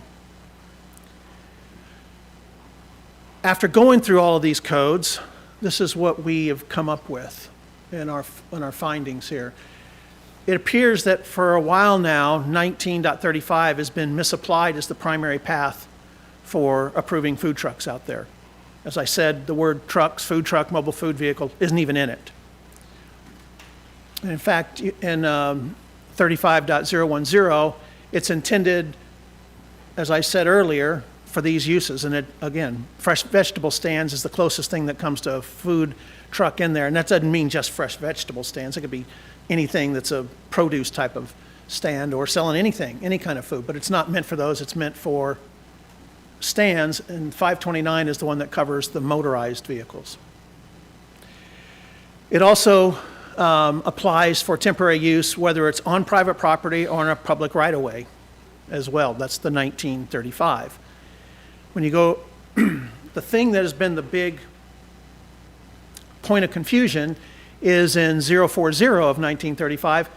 It limits it for 60 days out of 180 consecutive days, whether it's 60 in a row or a combination of 60, for the property owner to allow that stand, that activity to go on their property. But that's for stands. That's not for food trucks. So in our view, regarding 1935, there's no real reason to change anything in 1935. It does what it was intended to do. It covers seasonal things, other types of events, and holidays. And just like with 529, the 5.55 for special events would take precedence. For 5.29, it's been underutilized and actually is the one that is intended for food trucks. And they can operate indefinitely. So as we see that, so if a property owner has a property and they want to let someone come there and they're in a zone that would allow a restaurant, then this mobile vehicle, this food truck, trailer, can come there and be there all the time if that's what they want to do. So that's the way it currently is now. One of the things that we as a city might want to consider is, do we want to put any parameters around that? Do we want to establish operating hours? I use 8 to 10 hours only as a nominal number to put up there. The intent is if we do something like this, then what we're really doing is working on the arrival and departure in the same day on a property. So we're going to come to something. The other thing that we need to look at in 529 is better regulating street parking. In fact, technically, streets are not a zone. They're just a public right-of-way. So only parcels are zones, so they're the only ones that can be zoned. The street's not. So we need to look at that a little bit closer. So from here, if all we want to do is make a couple minor changes, some of them are necessary, and go forward, that's pretty easy. But another option to expand the permanency of a food truck that wants to go somewhere, in addition, and again, 529 as it is right now allows for that, but another way that you might want to address that is the creation of a code that would allow the development of a food truck court. And I'm going to say this up front. I did this last night and didn't say it up front at the Planning Commission. we're not proposing that the city foot the bill of building a food truck court. Now, we could go into a partnership, but down the road, what we're talking about is the code right now, however that goes. So a food truck court is really any organized space out there for food trucks. I'm going to show you a few pictures here in a minute. There are some benefits to the community for having this. Among them, this is not all of them, there's a variety of food options. Community gathering could happen there. And they've also been used to revitalize areas of a city by increasing visibility and foot traffic down there. And if you go down, if you were to put something downtown on Main Street, I'm just theoretically go with this, and now people start to go down there, well, guess what? Well, I'm downtown, let's go look around. So the foot traffic could turn into more of an economic driver in that aspect. For the vendor, the person who actually owns the food truck, there are key benefits too. Among them, lower startup costs, and they don't have big overhead costs like a brick and mortar would have. If in a food truck court, there'd be shared resources and infrastructure around the seating, the utilities, things like that, restrooms. And that type of a business model would allow for you to do a quick, hey, I wonder if this particular food item would work. So you can do market testing and get feedback relatively quickly. The focus, as I said at the beginning, of a code coming out would be on the site. The site is what is being done, because we already have a code that addresses the vehicles and the trailers. So that's not what this code would be about. It would be about the site and allow another permanent option for use by food trucks or stands in the community. But it would require a site review plan, just like everything else. And I'm not going to read all this to you. I hit in orange the things that are applicable, but this is that entire section 48010 just parsed into bullets. But it's basically to ensure that whatever happens there is compatible with the current and future potential uses of that property or that land, and they comply with any sort of development regulations. It would include, again, there's a whole big list of things there: site layout, orientation, stormwater, all the things that would go into a normal site plan review. The horizontal and vertical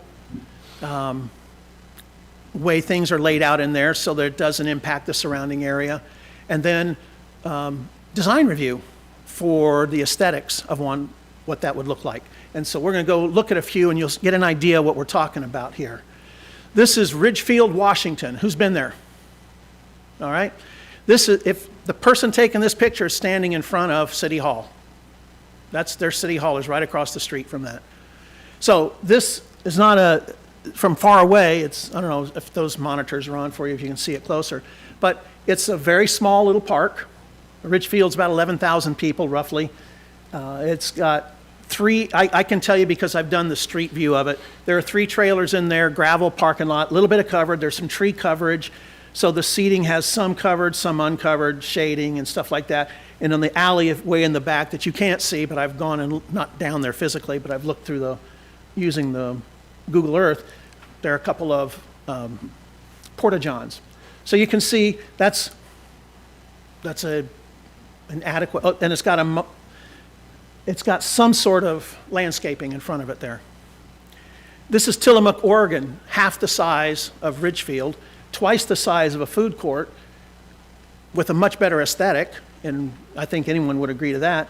There are 5 carts, 1 truck, but in the back top corner, on the left side there, that white building with the gray door, that's a public restroom. So now they've got something that's right out in there, nice covered seating, just like Ridgefield had, outdoor seating, and a whole paved area there, which again, is a much, much better aesthetic. Coming north, near Cornelius, Oregon, is a little town called Forest Grove, right next to it. And this, I was going to show you the top view, but I thought it'd be better to show you this view. There are 18 to 20 food trucks in there. Gated, paved, not quite as landscaped as what I'm about to show you next, but still a nice layout. And the last one I'm going to show you are 2 views. This is in Portland. Portland has a lot of food truck courts.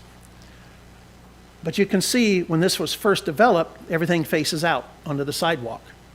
So you can imagine what that does, and especially in the busier times of the day. The sidewalk's pretty big. I mean, it's not a small sidewalk, but you can imagine what that does. And then you're right next to a major thoroughfare with that car right there as the people are cutting across it to go across the street. But the next picture I'm going to show you, you can see in that same lane where the car in front is, there's a car about halfway back. This is what they did to it. They turned all the carts inward, so now it's actually a food court in the court. Put some gating up and some fencing. I don't know how old this picture is, but I'm sure the landscaping has come up now and is doing its job better for it. But now the sidewalk's open. People can go down there. And when you're next to a major thoroughfare, I think this would be a lot safer of a sidewalk than having all the food out there, which was probably cool to go get it. No, I don't know that anyone ever got hurt, but when you're trying to do something like that, now you've taken something outward and turned it inward and made it more permanent there. Semi-permanent types of setups and uses have a tendency to become permanent. And permanent things that get done are subject to important and, of course, legitimate site plan reviews. Just anything, all the things that a site plan review would cover. For the city, what we're trying to do, obviously, is to have these regulations, but have a fair application of them so that we can allow businesses of all kinds, food trucks, I mean, any kind of business that's a legal business, we want to be able to have them here. But we also want to be able to allow it with minimal undue impact on neighboring businesses and property owners. All uses need to have some sort of review. As I said, we talked last night, and it looks like the 3 commissioners stayed awake during this one today, so that was good. They saw it last night and stayed awake. It was a really good discussion last night, and staff is now coming with a recommendation that for the time being, maybe for the rest of this year, let's just work under 529 the way it is and see what happens. There are things in there that we do feel need to be made a little bit more clear, maybe tightened up, but nothing that materially impacts what 529 allows for right now. Plus, it gives us time to see, how does this go? Does it work the way we hope it works?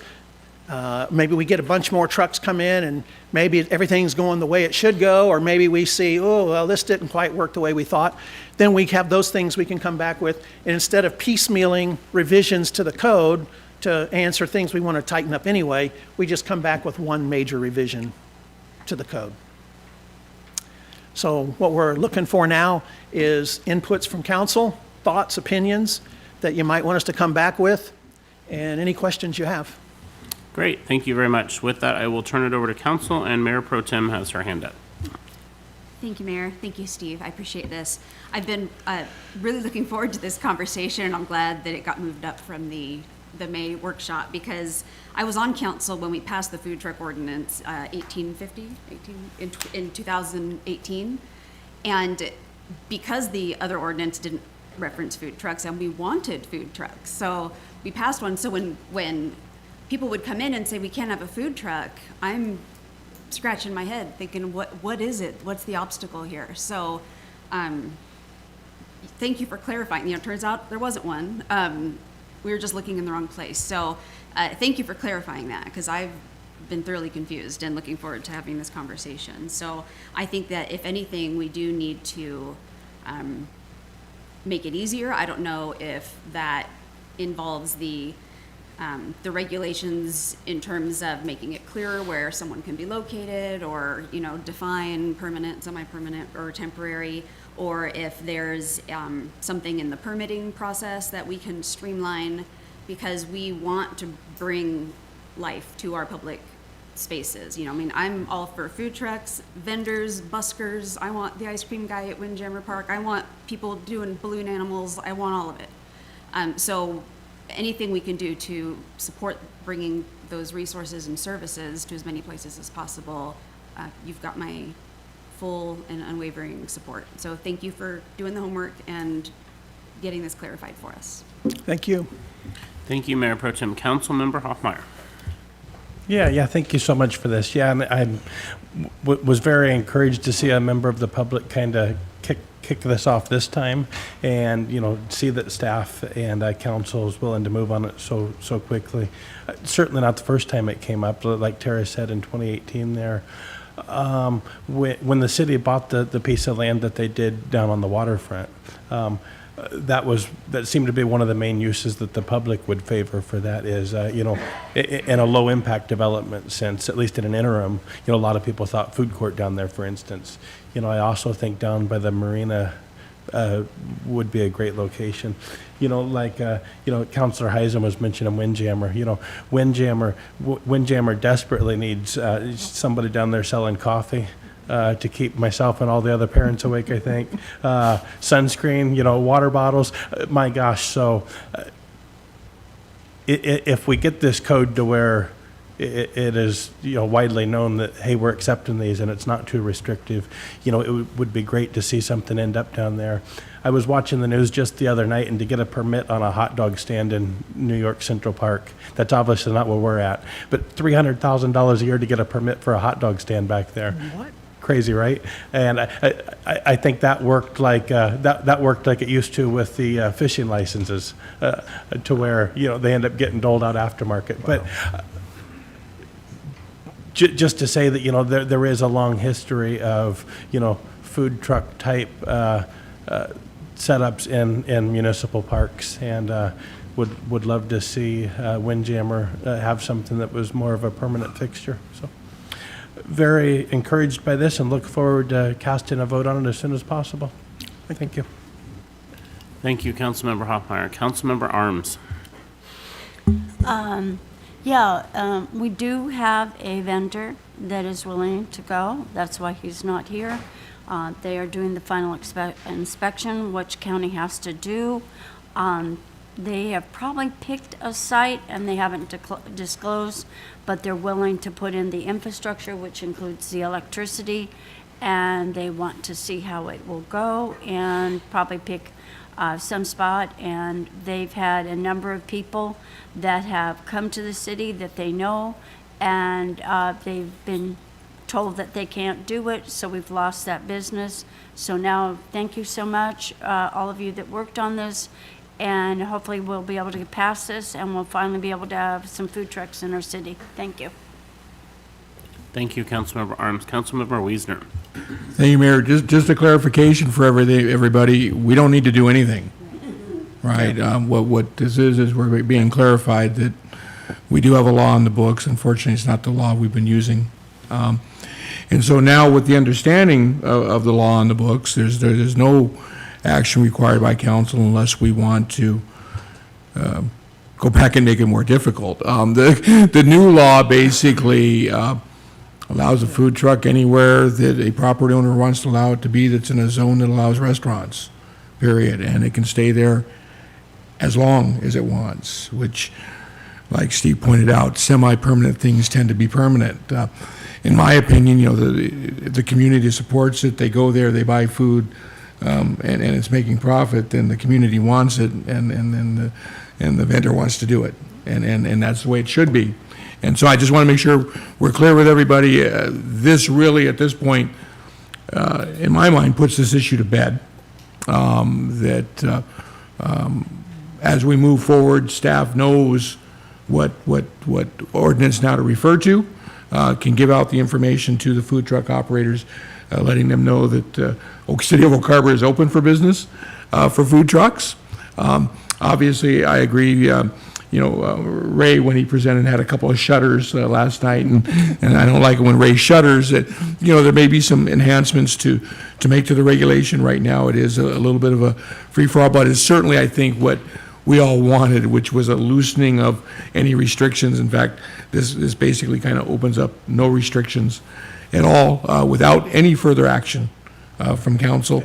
I guess, though, for fairness for Steve with his presentation, he is looking for a little bit of guidance from us as to whether or not we want to get ahead of the game and start talking about a food truck court ordinance because of a private citizen, a private property owner wanted to come in today and build a food truck court, a place for that. There is no ordinance on the books, and you know, the thought process is, obviously, if we ended up with 6 or 7 food trucks operating around town, that may be something that a private investor may want to invest in, and we currently don't have that. So, you know, that is some guidance that staff is looking for as to whether or not we want to start working on that, or whether we want to wait and see, you know, how many food trucks we get coming, or you know, do we want to be proactive or reactive on that. But great job and great presentation, Steve, even though I had to listen to it twice now. Thank you. You can give it the next time. Thank you, Councilmember Wiesner. Anyone else for the good of the order? Yes, Councilmember Marshall. Thank you, Mayor. So I guess the only concern that I do have with the current ordinance that we have is the locations that's listed. It's private property, public property, which says open space, recreation, and agriculture, and public facilities. It doesn't specify with a permit or anything like that. It also been brought up that streets are not zoned, and so they could potentially pull up on a street somewhere. And so the only restriction that I would personally be looking at is making sure that public facilities, it is with city permission or with permit, and that streets, they can't just pull up on a street and park and start selling food. I mean, those would be, you know, the Anacortes is, theirs are very short, very specific. It's basically 2 points to their food truck ordinance. One is the definition of a food truck. 2 is standards, and the standards are during business operations, food trucks must be located on private property, not in the public right-of-way. Food trucks may not install any seating permanently attached to the ground, and food trucks must provide adequately sized and located waste collection containers during business operations. We kind of touch on those last 2, but I think making it very specific that it's on private property or public property with special event permit type of thing would be the biggest concern for me. Because as it reads now, it sounds to me like it's pretty loose. They could just roll up someplace and start selling. And then I would take any other recommendations that Ray may have. Ray Lindenberg, Senior Planner. We had our conversation about this in our planners meeting this morning. Steve joined in, and I think we kind of looked at the idea of just having food truck summer. Just let them do what they want to do this summer, and let's see what happens. Because there are some things that are of a little bit of concern that are kind of ambiguous. Talking about parking on the street, there's a reference to being able to park on the street within 1 foot of the curb, but then you look at the rest of the code and it doesn't make sense to allow that. There is some leeway within the actual application. There is I forget what we called it. It's not a business license application, but it is an application to the city, and it is approved by the Development Services Director. And it allows him to make certain determinations and conditions of approval and things like that. One of the questions was, you know, we allow these on public property with city approval. And how does that city approval happen? Well, it can happen through that application process. That person can fill out the entire application form, provide all the information, and then David or whoever the Development Services Director is at the time can say, nope, we don't approve this, with consultation of police department, fire, et cetera, everybody who needs to be involved in that. So I think that there are guardrails now that are sufficient to allow us to see how it all works out. My primary concerns are more along the lines of the long-term ones that end up sitting there and maybe have a flat tire or, you know, garbage blowing all around and things like that. That's more my concern. And also the secondary concern, I think, is the number that we have per location. That while you might be able to easily house or have 8 or 10 of them at the Higgins Shopping Center, that might be great. That's not going to work everywhere. So we need to figure out how that all works out and make sure that they're not occupying too many parking spaces for what's being utilized by the existing business, things like that. So I think it's perfectly reasonable to kind of let it go this year and see how we feel about it come about fall or winter, and come back and maybe talk to you then and have some ideas for some common sense regulations, some guardrails, and a little bit of more clarification of some of that ambiguous language that's in there. Great, thank you. Anyone else? Yes, Councilmember Wittgenstein. Thank you for that clarification. When I go buy a car, I don't just drive off the lot the first time I sit in it. I take it for a test drive, and that's what this kind of sounds like. And yeah, I'm with favor with most everybody else. Just let's see what happens, and let's eat. All right, thank you. Yes. Mayor, if I may, I need to thank Director Cool and Ray for the great help. CAC's been part of this too, and Nolan and all that. I can spell municipal code now, and I sometimes dream about them at night after this right here. But actually, the education that has come out of this has been phenomenal, and I've got a better understanding. I came in with a different viewpoint when this started, and as more information came in, my belief, I mean, I'm bringing up, objective data for you guys to make decisions, but my opinion has changed from when I came in, and I think Director Cool will say I was all in favor of the wild, wild, wild, wild west, and let them go and unleash them. But I do think that we do have to have some semblance of control, but this is a great opportunity to use a code that was written 6 years ago that's never been used, really. So, Great. thank you. Yes, Councilmember Hoffmeyer. Am I allowed to ask if is it municipal code you dream about or your coworkers? That wasn't clear. The code, 529. Great, thank you very much. Thank you.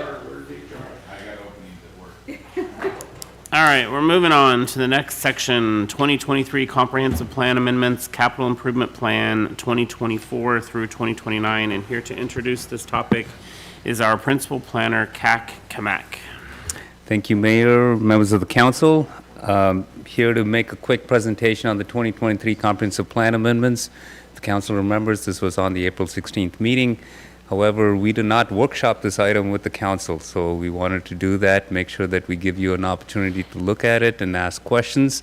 So here we are. We do this every year with the capital improvements plan, and so what I am going to go through in this short presentation is just hit some of the major changes that have happened since last year.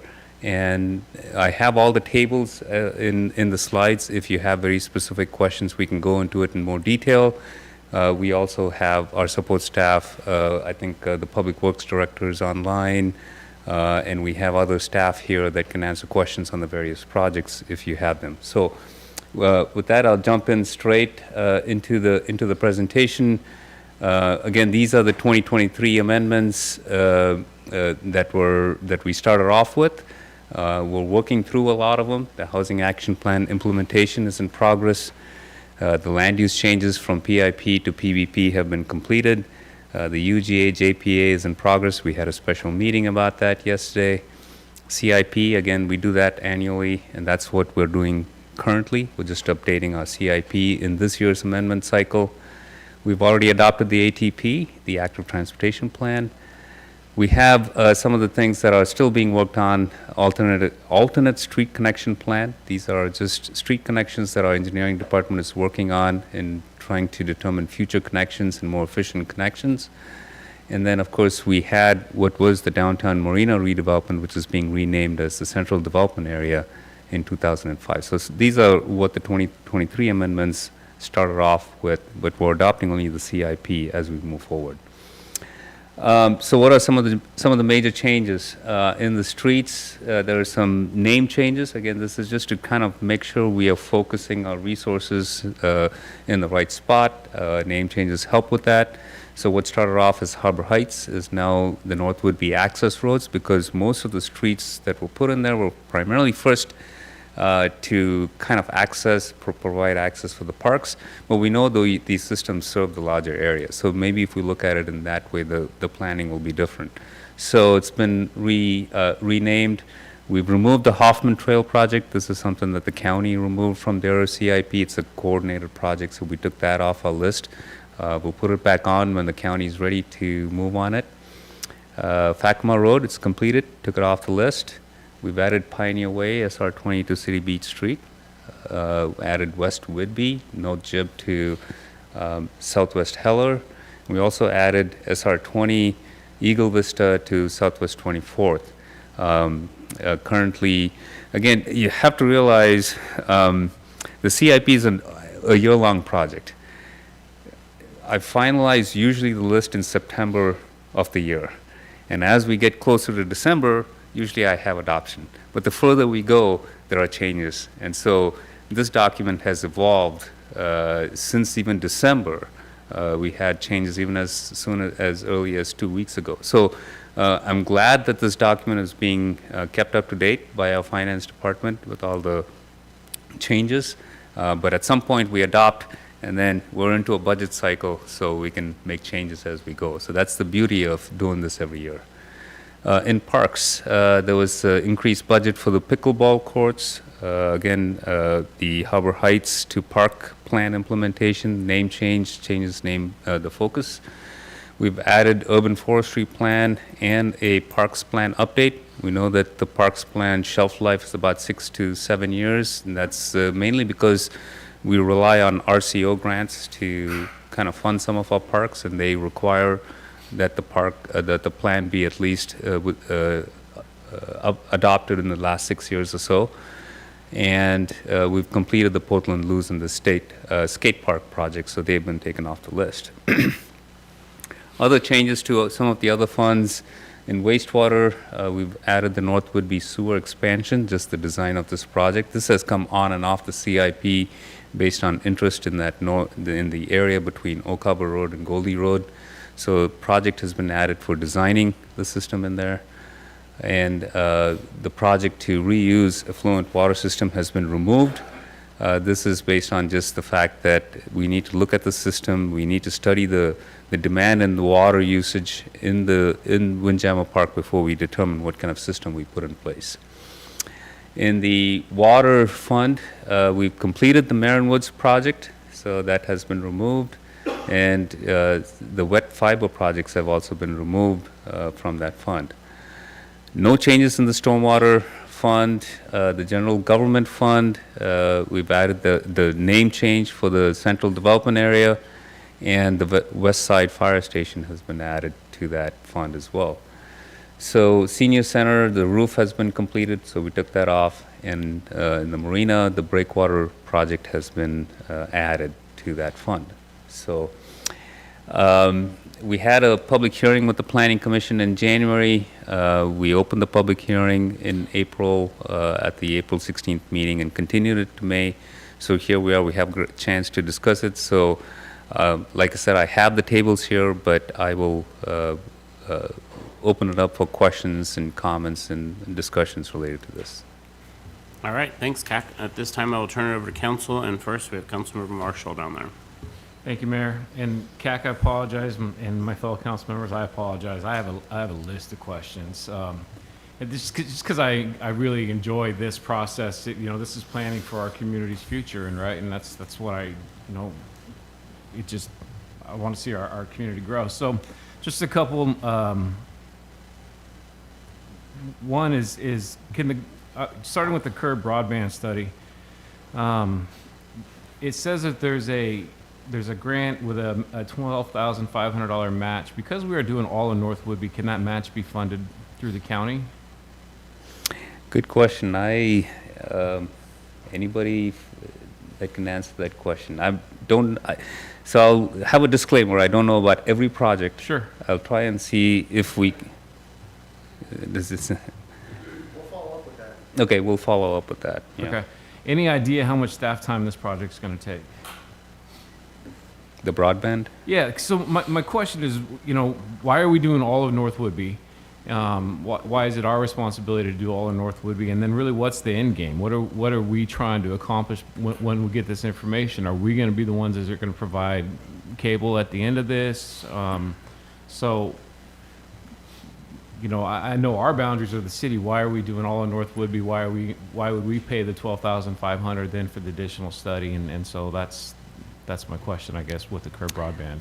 I do not have a straight answer for that because I'm not the project manager, and I actually am not sure if the city administration or Public Works has taken on that project, so I will have to defer to somebody else. The wet fiber piece was being handled through Public Works, and they were doing some of that work. But we've had some recent conversations with Would Be Telecom and some of the work that we're doing. So we've been talking to them about the opportunities there. So we've been working with Sandra in procurement and making sure that we are looking at all of the opportunities that are available and that we're pursuing the right path for that. So I can get you more details on those projects. But we're honestly in the beginning phases of sitting down with them, understanding their projects and understanding where there's some potential connections for the city to connect into those for our new fire station, for some of our current infrastructure and things like that. And then this is Steve Schuler, the Public Works Director. I can speak in detail about the wet fiber projects if you would like. But we pulled that, right? So we pulled the wet fiber, but we're doing a curb broadband study for all of North Woodby, and that just seems kind of out of our scope. Well, you know, we provide for the city of Oak Harbor, we provide for the residents of Oak Harbor. So why all of North Woodby? Good question. So I have a response. We're going to ask Island County for $7,000 for the match.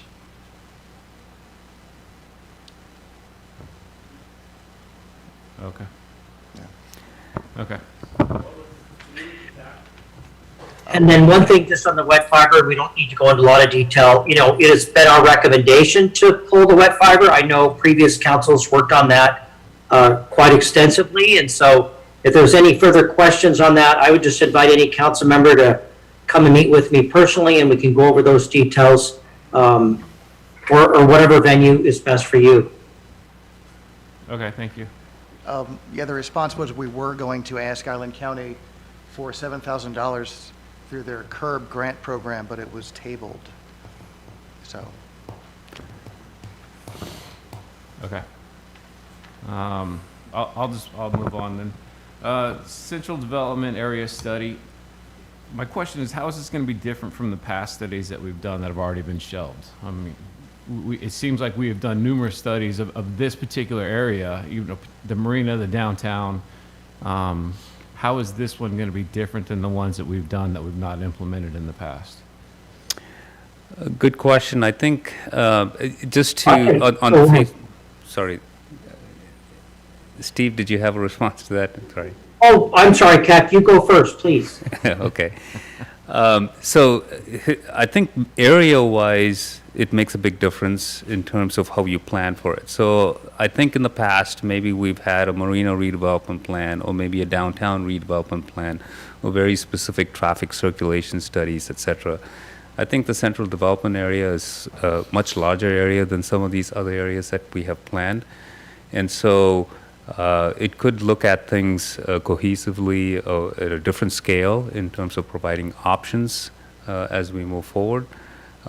So I think this is also the first time there's a connection between the marina and the downtown. Before there were separate plans that existed.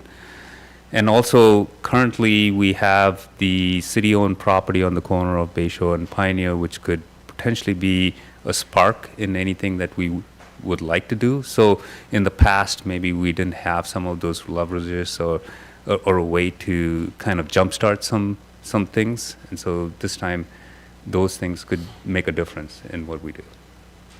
And Councilmember Marshall, I'm really happy to hear you ask that question, because I think that's all, everyone I've heard of, that is their deep desire that we don't have another area in our shelf, that we put another plan. I think the good news is this. I appreciate all that CAC had to say. David Kuhl and I are going to come back to council. That is tentatively scheduled for May 21st, so next month. And we're going to go over the 3 scopes that we have for each of those 3 plans. And when we came to council in January, we had $200,000 available from Ecology. Since then, we've gotten another $100,000 grant. So we've had $300,000 of grant funding to move this forward.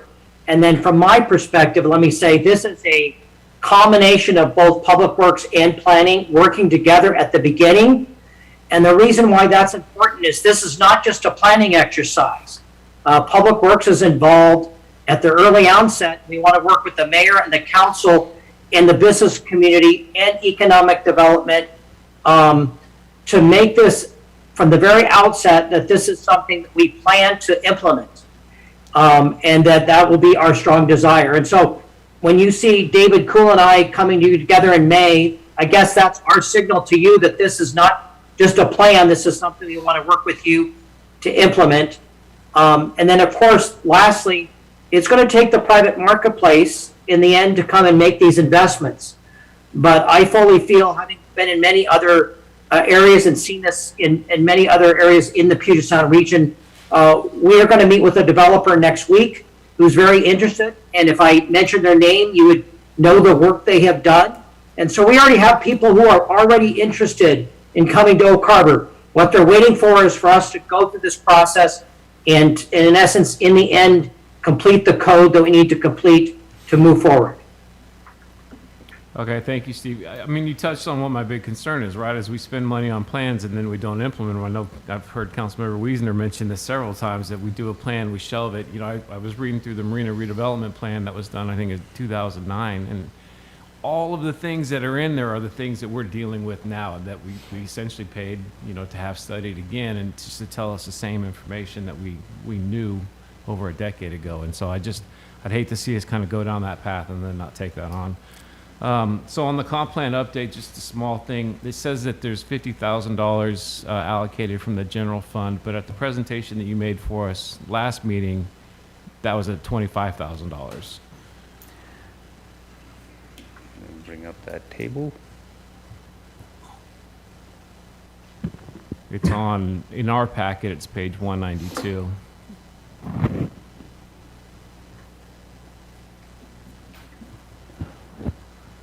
So that's our comp plan 24. And on the revenue side, So you got REIT 1 there, $50,000. yeah, $50,000.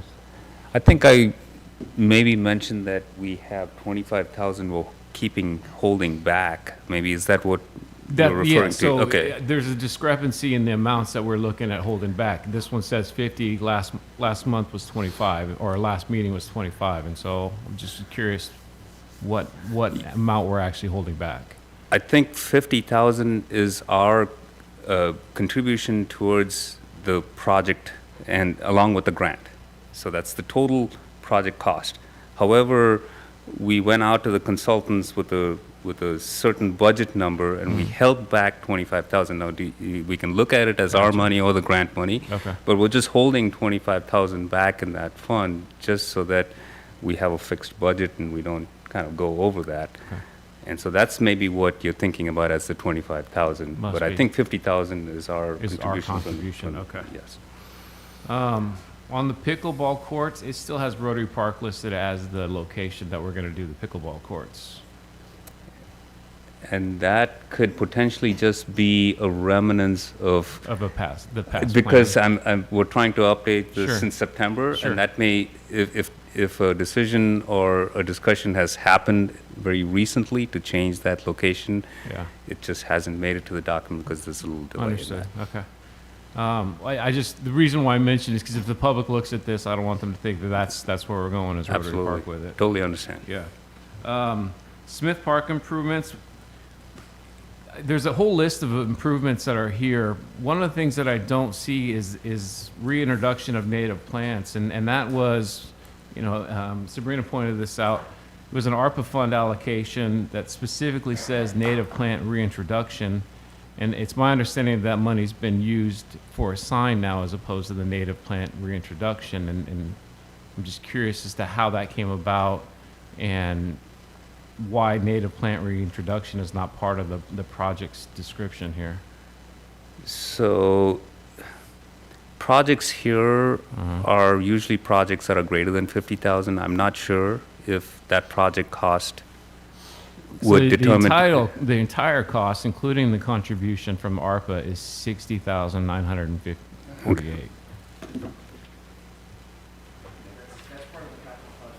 Okay. Oh, it is. Okay.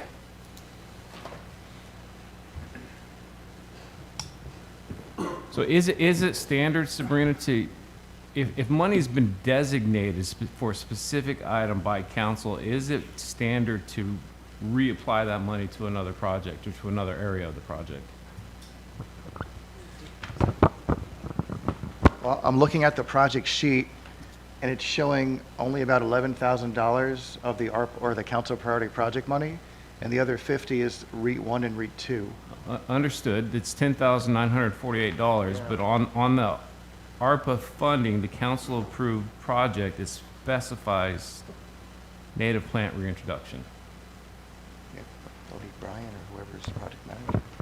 I can look into that a little more. I know initially when we asked about that, because you had asked about the item, Yeah.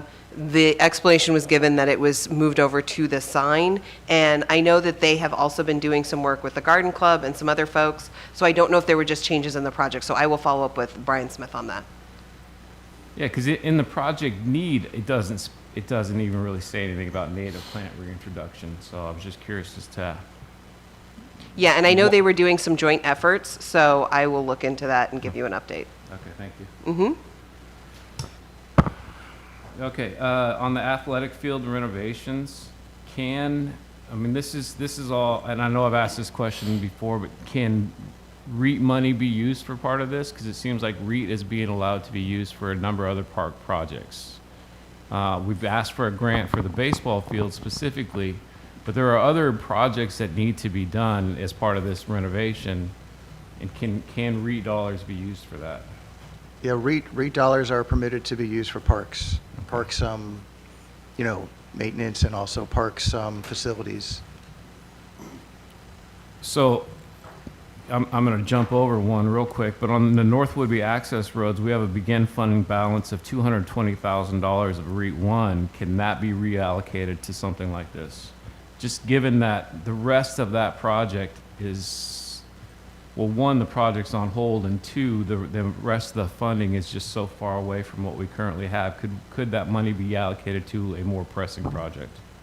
There's a slight difference between REIT 1 and REIT 2, so let me just take a look real quick. I'll get back to you. Okay, thank you. Question on the street calming. In our previous capital improvement project, we had allocated $15,000 per year for a total of $90,000, but that's jumped now, I see, to $100,000 per year. How did we get to such a big jump? I think I can address that if you'd like. I think what I have heard in my 2 years here at the city is that traffic calming is a fairly high priority for the council members. I've heard that consistently. It's something that's not addressed really in our budget as a separate item.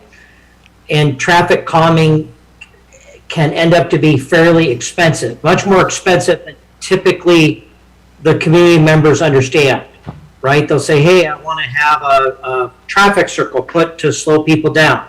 And they don't realize that with the stormwater requirements and other requirements that often can end up costing $100,000 just for that one traffic circle, let's say. And so I think this is just an attempt to start to try to capture those real needs. And then lastly, I'd just say, for street funding in general, as council is aware, we have an ongoing issue in that the gas tax is just not paying and keeping up with inflation at any rate. We have inflation going up and we have gas use per capita going down, and it's just a horrible slope. And Olympia is very aware of this and been working for years on some sort of solution as electric vehicles and other things start to take over this, long-term transition that none of us know exactly when it's going to happen, what year. So this will be something that we'll continue to want to work with council on a bit-by-bit basis. And so this was just an attempt to try to show that this is a priority and we want to start to set aside funding for this. And David Goldman and the mayor and others will come to you to figure out, where your limited funds can be spent. And so I can see there'll be some pushback on this because there might be fire or police or park or other priorities that push back on traffic calming. Okay. Yeah, I guess I would have liked, maybe a presentation of what it is that we're proposing to do in terms of traffic calming before we take such a significant jump in allocation of funds. But I suppose we can have that discussion another time. On the Midway Boulevard reconstruction, on our slide, it has it listed as $950,000, but on table D1, it's listed as $10,100,000. Significant discrepancy. Yeah. Yeah, and so, in general terms, I would just tell you that, and I have stated this in-house to many staff members, the current capital plan, there's many projects that make no sense to me, and I have struggled to find any answers from any current staff. So there's going to be a lot of work that needs to be done this year. I'm excited for the 2025-2026 process, working with you to identify your priorities. And I think that'll resolve, a lot of these, but I don't think we'll be able to, get to the total bottom of the onion, so to speak. But I think we'll be able to peel 3 or 4 layers off as we go through this process this year. But I can tell you that we have $950,000 or something very close to that has been allocated with federal money through the county process. And that's the grant money that we have. As far as I know, there's no city money assigned to that project, and there's no scope or design for this project. It's just a future grant funding that we have, and in the coming years, we'll start to put together the scope and the design. The central development area will play a big role in determining what kind of transportation street we want that will serve that redeveloped area. And if I can add to that, I think For covering some of these issues, I'm impressed that you, as well as many others, have seen that many of these things don't match up. Yes. if I can add to that, so some of the projects that are listed in the back appendix that come from previous plans. So we have like so capital improvements plan is a 6-year kind of budgeting list. And then we pull from a list that has projects listed in plans, transportation plans, park plans, et cetera. So these appendices that are in the CIP have pulled projects from all of these plans. And these plans may have recommended projects for reconstruction, whereas the Midway Boulevard that I think is envisioned for the 2006, I don't think is a reconstruction. Maybe it's a repay, maybe it's a resurfacing, or maybe it's just, So I think the scope of what they're trying to achieve was the 10 million versus the 900,000 is totally different, is my understanding. So the RTPO grant, we are reflecting what the city has applied to the RTPO. So we get federal funds through the RTPO, and we keep a list of projects that we make sure we can tap into those funds. And Midway Boulevard is one of those projects that we have applied to the RTPO. It's been on the list for about 5-6 years, and we're tracking that mainly as a resurfacing project, as far as I understand. Okay, thank you. Just a few more. I apologize. The water system plans and studies, are we also examining additional storage options? And I know I've kind of beat that horse a couple times, but I just, I think Steve may it's be a cause of able to concern for me, obviously.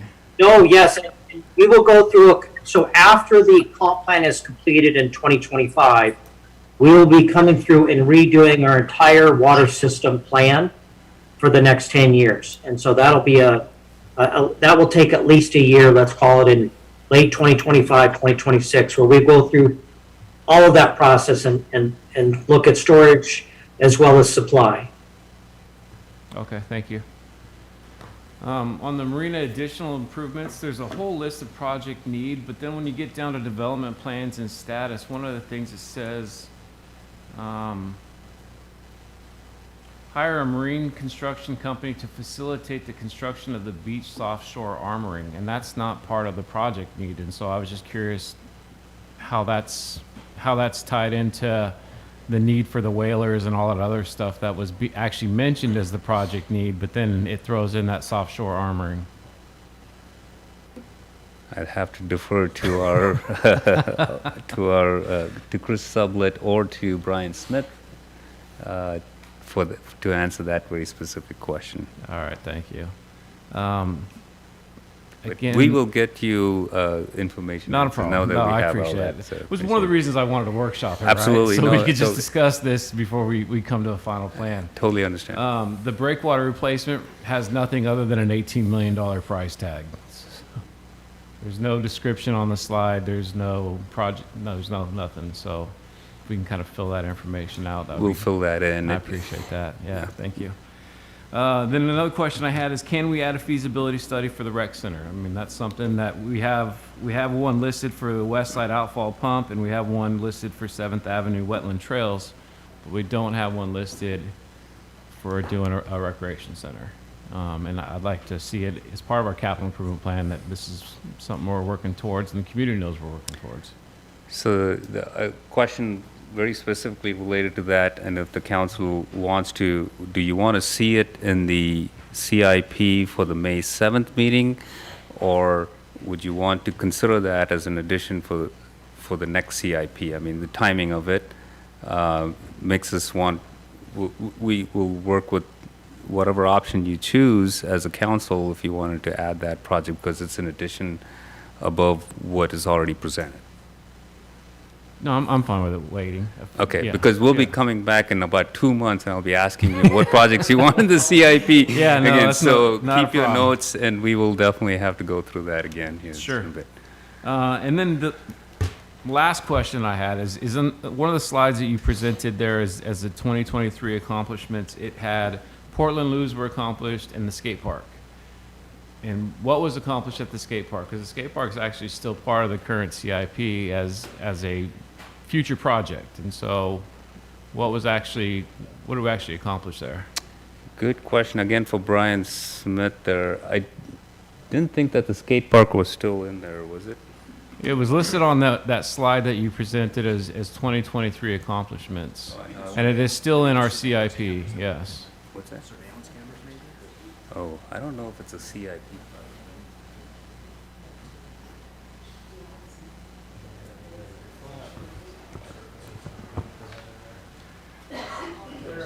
It is there. Yeah, there is a skate park renovation for Volunteer Park in 2027. Right. Oh, maybe that was changed. Maybe that's my mistake in observation. So the skate park is still in there. Okay, I was just curious. And with that, I'm done. Thank you so much, Catherine. I appreciate it. No, appreciate it. I'm glad there's so many eyes to it. It's And just, to answer your question on the REIT, yeah, it could be used for those park uses as well, and also streets and roadways. So, yeah. Councilmember Stuckey. I'll make it easy. I just have one. Regarding I'm judging based on the photo, the roundabout on State Route 20, Eagle Vista, 24th. I understand that's state and everything like that, but why is that being looked at, not Swantown and 20? so I think Swantown and 20 is part of a bigger corridor that's already a state project. So there's already an existing state project that's earmarked for $30 million or something. I think we talked about it yesterday, that goes from Swantown all the way to Barrington. And I think because that project will cover that, I don't think we need to repeat it. In the sense, we definitely don't want to list a state project that they're going to spend their money in our CIP, because we're not drawing any funds. We're not Correct. putting- For this one, I think we think that maybe the Eagle Vista connection, local connection, a collector street that goes through and maybe extends further west, and because it's a transition to coming into town, I think maybe engineering and public works gets complaints about speeds and so on coming into town there, may have thought that that's a good place to do a design project. So that's my understanding, but maybe Steve or if Alex is even online can chime in on that. Yeah, no, you're right, Jack. And then we have already been working with the county, in essence, to do a city project at the 24th area that would be a city project that we would go and get federal funding to do that on the highway system. But as CAC already mentioned, the other project is already in the state budget, being done by the highway department. So if everything goes as planned, which we hope, you're talking about two roundabouts. You're talking about a roundabout or some sort of traffic help on Swanton 20, and this is additional to that. This is not in place of that. You're right. This Okay. is. Yep, that's all I needed. Thank you. Some recent thought, we just started with this extra federal money coming up, and with our federal lobbyist, both at the county and at the city, we have met with them and been working to find out a way how we can do this as, if you want to call it, a city project, in addition to the already funded $30 million state project. Yes. Councilmember Hoffmeyer. Yeah, thanks to all the staff for this. I'm pretty comfortable with most of this, thanks to Councilmember Marshall's 25 minutes of questions. Most of the questions I had are answered, and a couple of questions I didn't even know I had are answered. The one thing I wanted to mention that we might want to consider adding to 2023 as opposed to 24, 25, and maybe it doesn't meet that 50,000 threshold. But a few years back, we had a couple residents come to us and tell us that Coochie Park was way too dark and that there was some illicit activity going on there at nighttime, et cetera. A few months after that, the Little League had a storage shed that was vandalized and burnt to the ground. So I do think our residents quite often know pretty well. So I think a few weeks back when we had a resident who happens to work for the Attorney General's office tell us that we need to get some more lighting at the skate park, for instance. I do think maybe we should take note of that. And I don't know if it meets the 50,000 threshold, but I do wonder if getting proper lighting in the city parks is something that we want to see if we can get on there sooner rather than later. Absolutely. Yeah, just because it doesn't meet the threshold to get into the CIP doesn't mean it will still not be able to get into the budget itself. And that'll be part of our whole budget process that we'll be doing over the next 6 to 7 months. Also, regarding the CIP process, so we have a biennial budget, and actually we're starting the CIP and long-term capital planning process next week for the budget that we'll be presenting to the City Council sometime in the fall, late summer and fall, for you to review and provide your input and for us to make changes and updates and all that. But we do update the CIP every year, and that's part of the mid-biennial update process, and usually it's done a little bit sooner than April and May of the budget year. Usually it's done in January or so. So whatever is really being approved here is just kind of a bit of a tweak from the last adopted budget, but we are going to take a close look at all the projects. There's been a bunch of projects that, as Steve Schuler had mentioned earlier, that we've been carrying forward from year to year, just pushing it out. And it was just put on there for some reason years ago, and we just keep it on there. But with the new administration that we have here, we've been charged with taking a very close look at all of our projects, making sure they make sense, and making sure we incorporate the input from the City Council, from the retreats, and from upcoming meetings we'll have with the City Council to solicit input to make sure that we have a CIP and a long-term capital plan and a budget that really makes sense for our current council, our residents, and our administration. Awesome. Well, I appreciate that very much. And if the directors and the police chief feel that that's a priority, I would certainly support funding that. Thank you. Yeah, if I can add to that, I mean, that's a great, I think our parks plan also has, in terms of level of service, if we want to extend our level of service for parks, we light them up. Because in the winter, you lose light at 4 o'clock, and then you lose the use of the park at nighttime. So by putting lights in, we extend the service of our parks by several hours into the night as well. So that increases our level of service and makes that facility available for a longer time. So you can either add it in the budget. If it's less than 50,000, you can still do it. Council has the ability.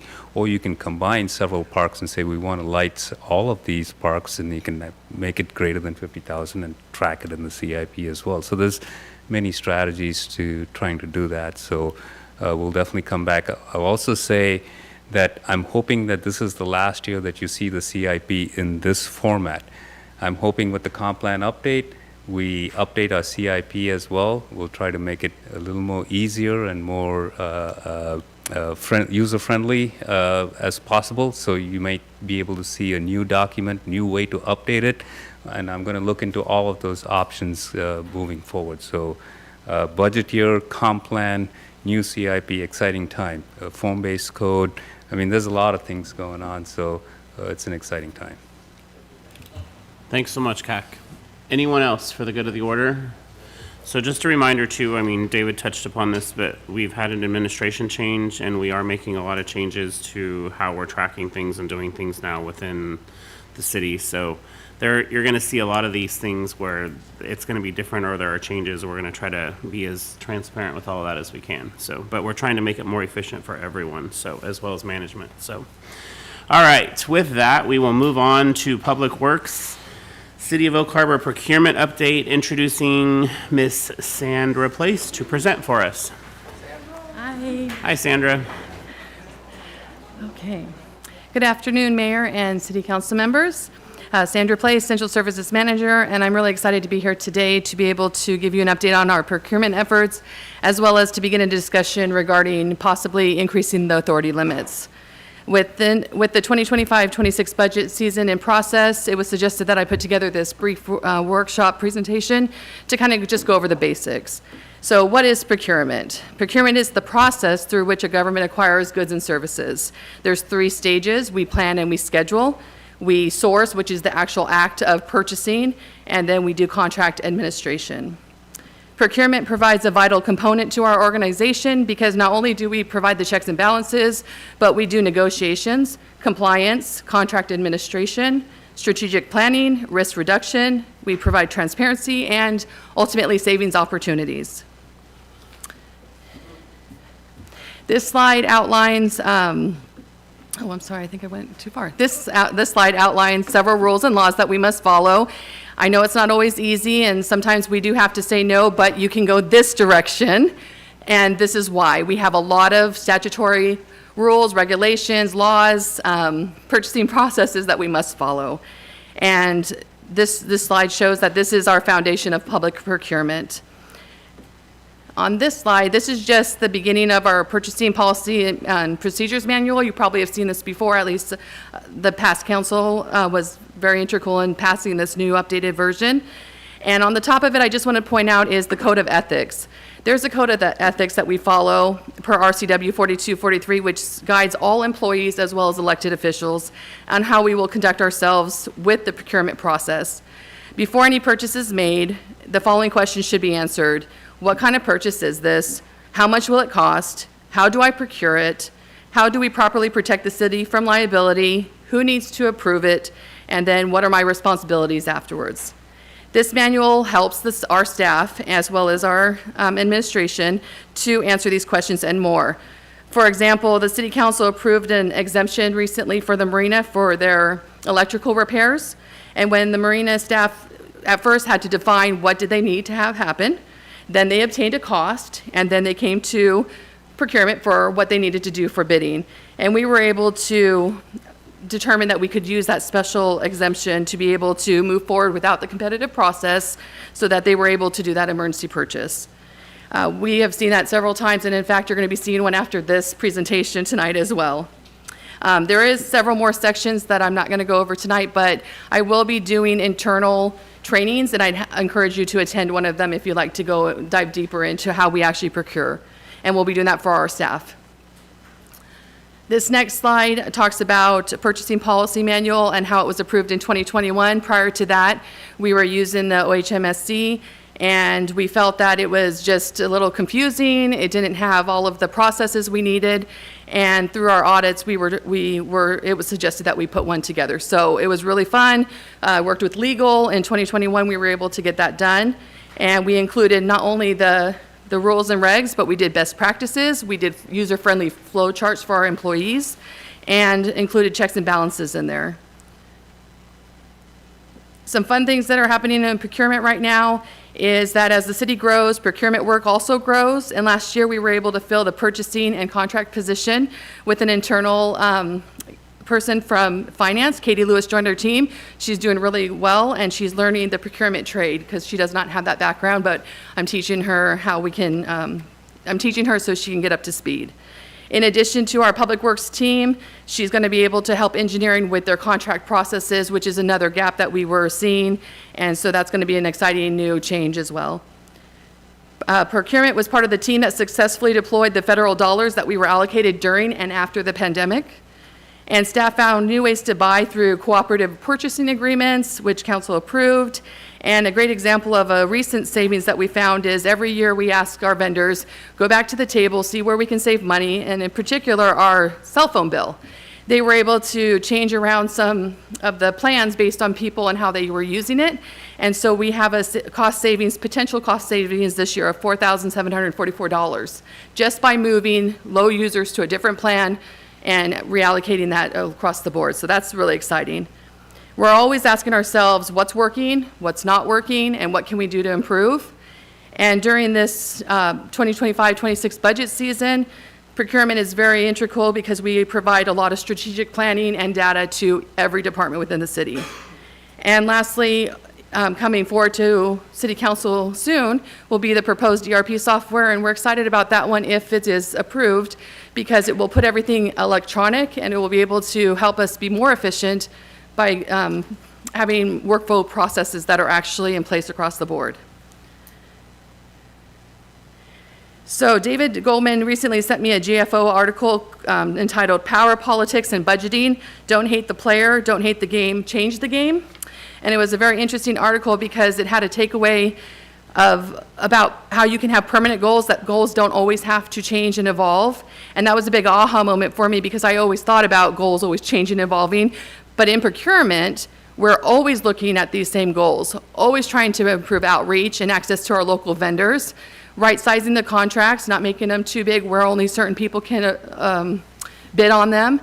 Internal and external training, we're trying to make sure that not only are we training our internal employees, but if a vendor comes over and they need help, then we're going to guide them as well.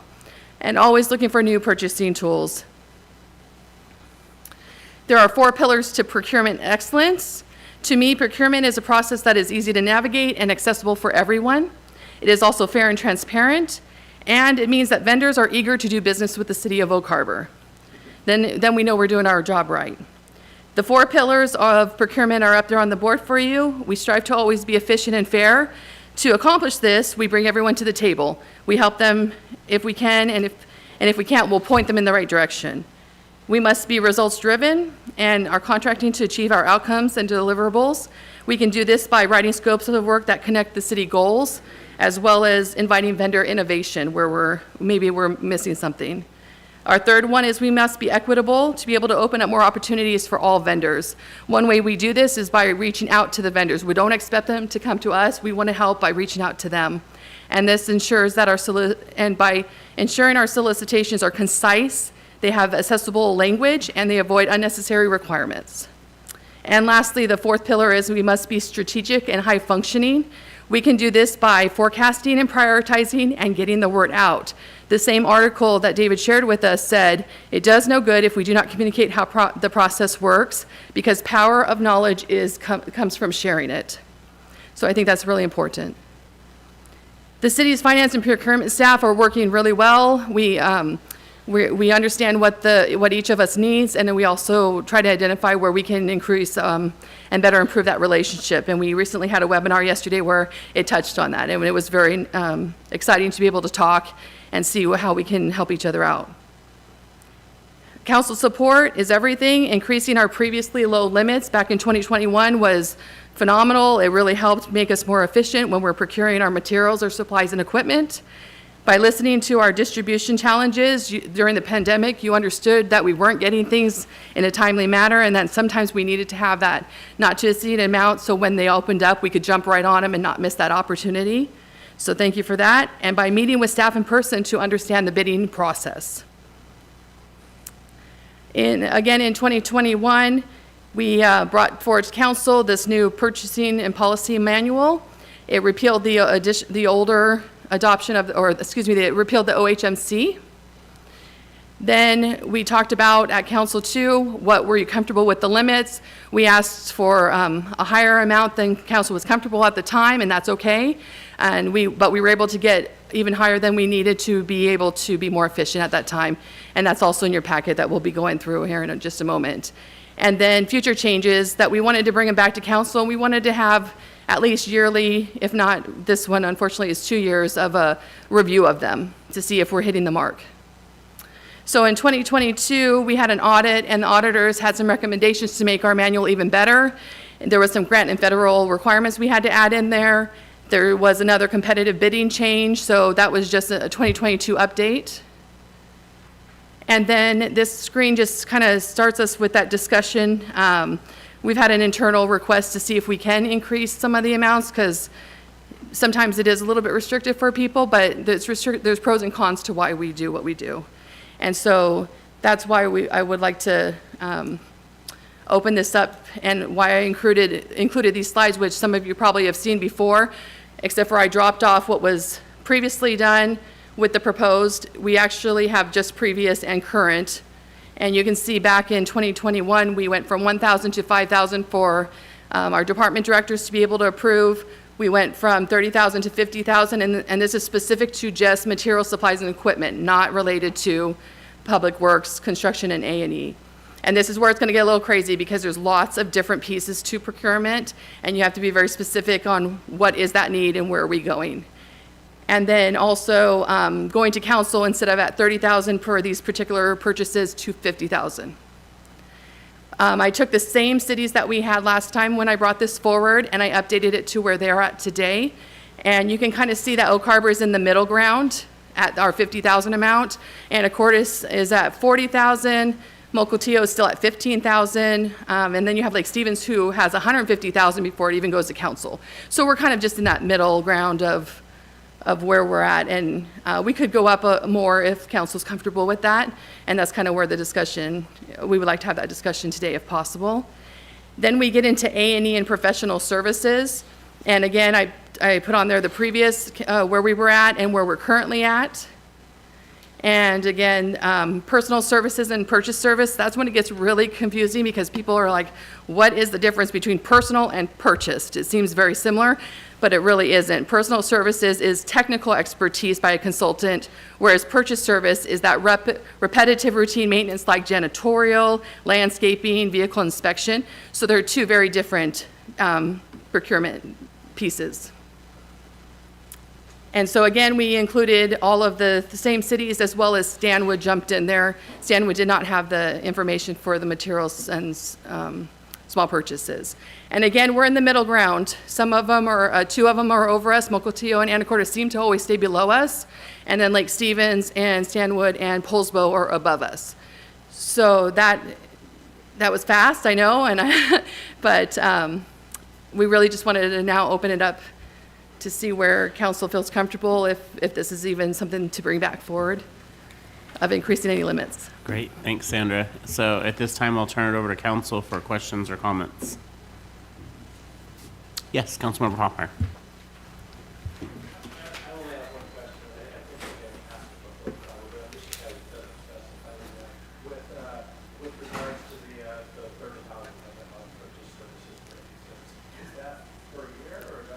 It is per year.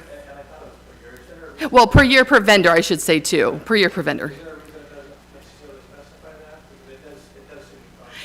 That's a great point. I can easily add that into our next update where it specifies that. Thank you. That's a good one.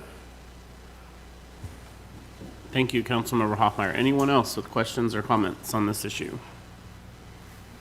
Hearing none, thank you very much, Sandra. We'll move on to the next item. It is, yes, Council. What? Oh, this is the action item. I'm sorry. I thought it was the next one. Oh, no. No. Oh. Oh, okay. Go ahead. Yeah.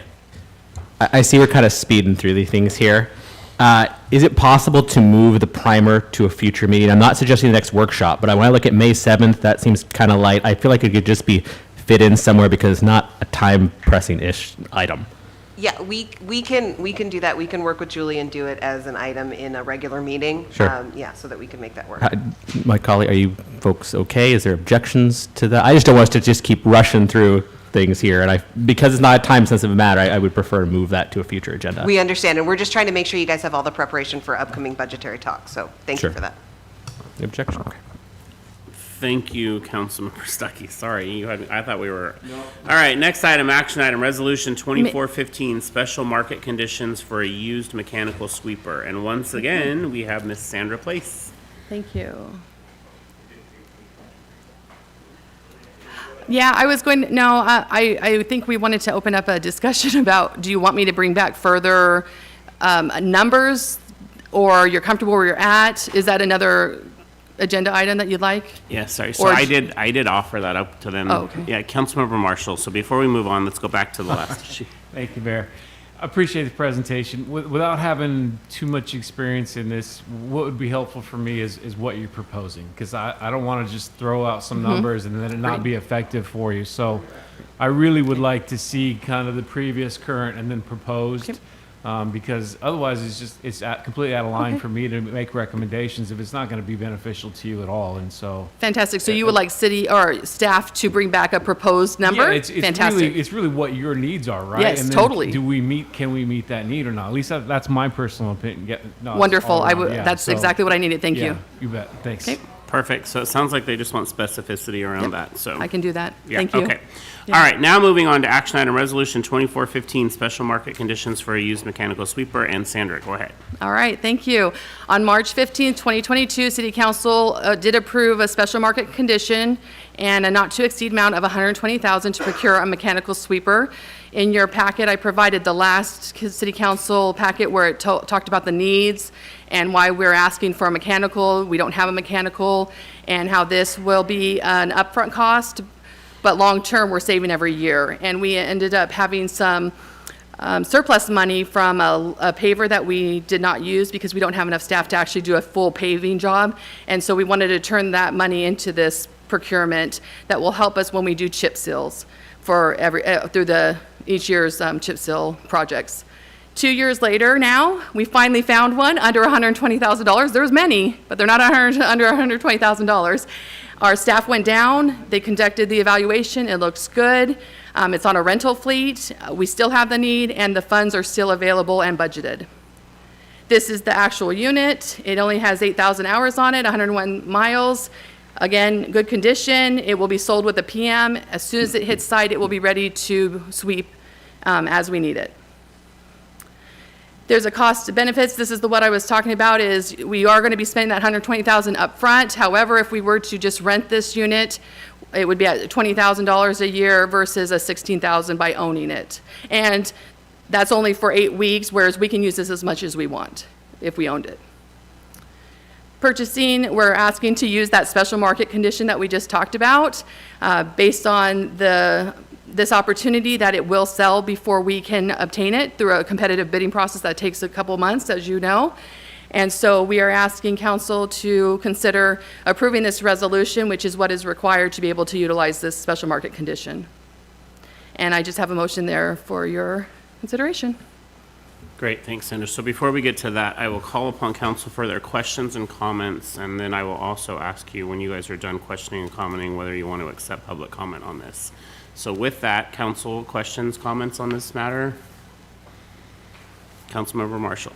Thank you, Mayor. And maybe this is obvious and I've just missed it. What's a PM? Oh, preventive maintenance. Thank you. Mhm. Yeah. Sorry. No, that was not a Thank you, If nobody else Councilmember has Marshall. questions, I will. Well, hold on 1 second. So, yes, Councilmember Wittgenstein?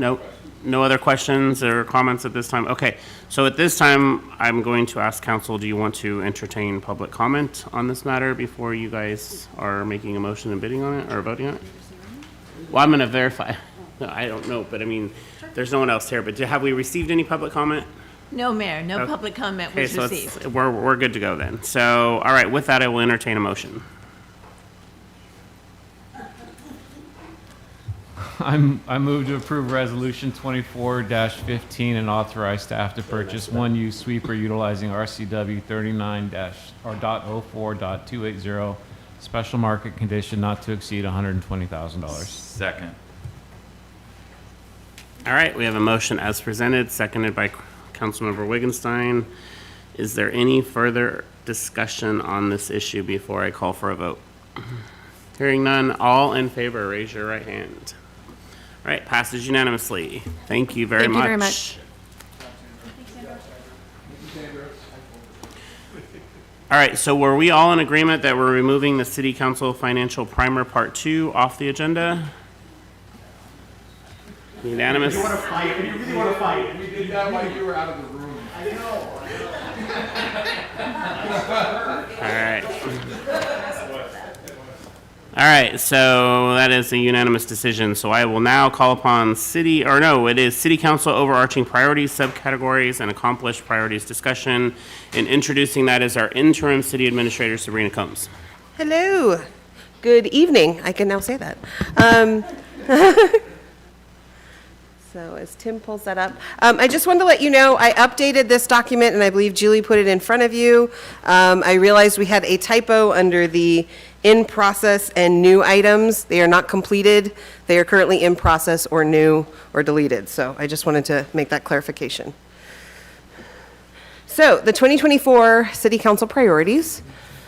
So the background for this. Sabrina, hang on one second. We have a suggestion before you get into this too deep. Sorry. Yeah, before we get into this too deep, a lot of us have just received the document to review, right? And I think the document's a good basis that is going to lead us into considerable amount of discussion. And in the interest of time, and I don't want to waylay your presentation and continue with it, but I think in the interest of time, can we consider emailing in questions based upon this document? Well, the document was in the packet.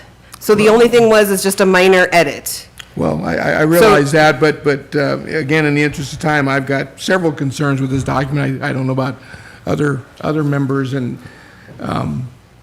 personally myself, I have to be out of here in about 15 minutes. So I certainly go with what council wants to say, but this is a big topic of discussion, and I can see us spending another hour just going over some of the items in this document, getting some questions answered, and getting some comments through. And I'm just wondering if through email we might. So my only concern with emailing is serial meetings, and just making sure that you're individually emailing me when I say that, your edits. That was my intention, my thought. Each of us use you as a center point. And then the other piece would be just understanding that you all are going to have different perspective on some of the items. So I would probably be doing a very lengthy track change document. So I just want to make sure we're all clear about the process, just so that we're all on the same page. Again, just a suggestion, I'm open to the rest of council, but I can see this being probably a pretty lengthy conversation about to happen here. Councilmember Stuckey.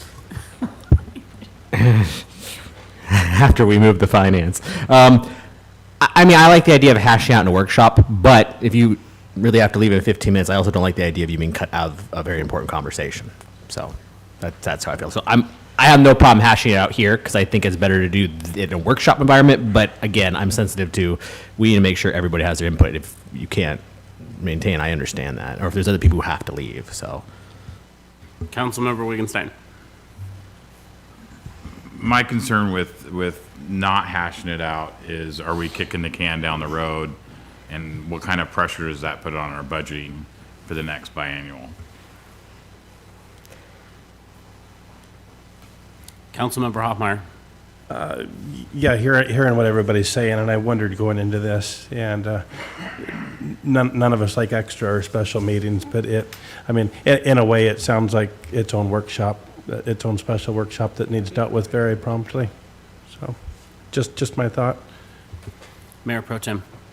I agree wholeheartedly with Councilor Hoffmeyer. This is the kind of thing we would normally spend an 8-hour retreat on, not 30 minutes. So I realize that our next the next workshop, at least that's in the team, the leadership email, the projected workshop is chock full of discussion items.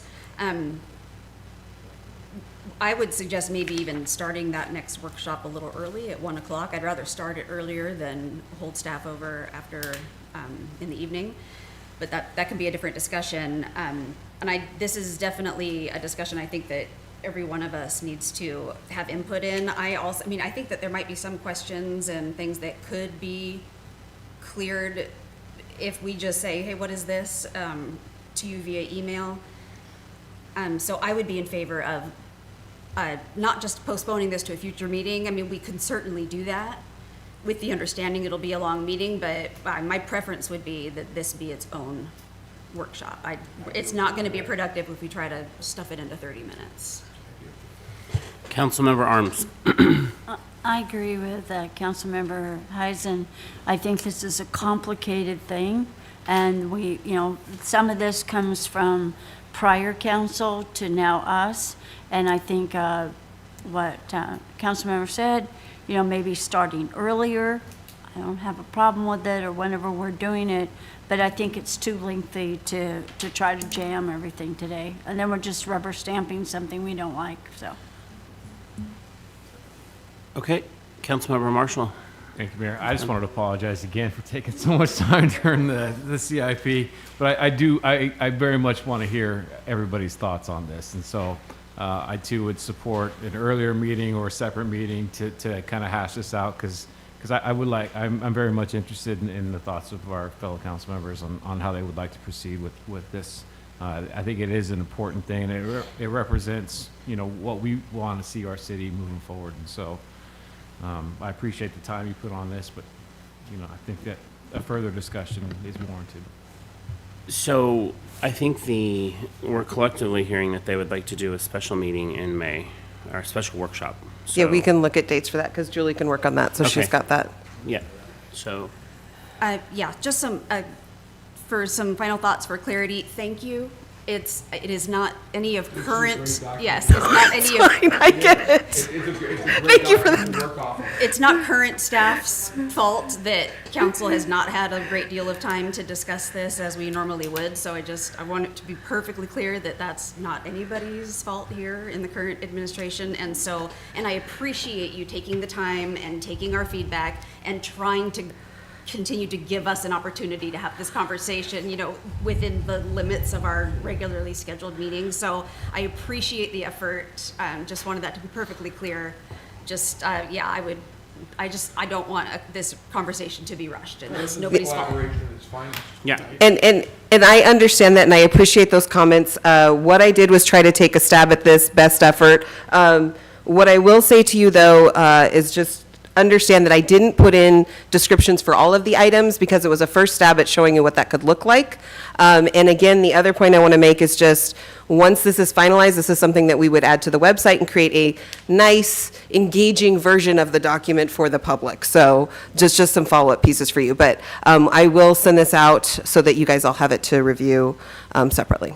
Right, and that just further supports why we would want to get this right and make sure it's right. So Exactly. Okay, so we will email you all and let you know when we're planning for that special workshop. Yes, Councilmember Wittgenstein. I just want to throw a date out for that special workshop of Wednesday, second Wednesday, not the 8th, but the weekend. Actually, it'd be the third Wednesday. I mean, I can That's tell the you soonest. yes, but I Yeah. have no idea what my calendar It's looks either like that or Monday. it's next week.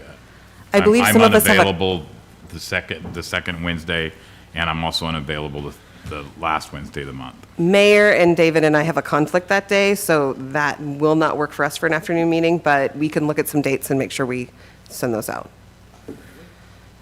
Great, thank you. Thank you.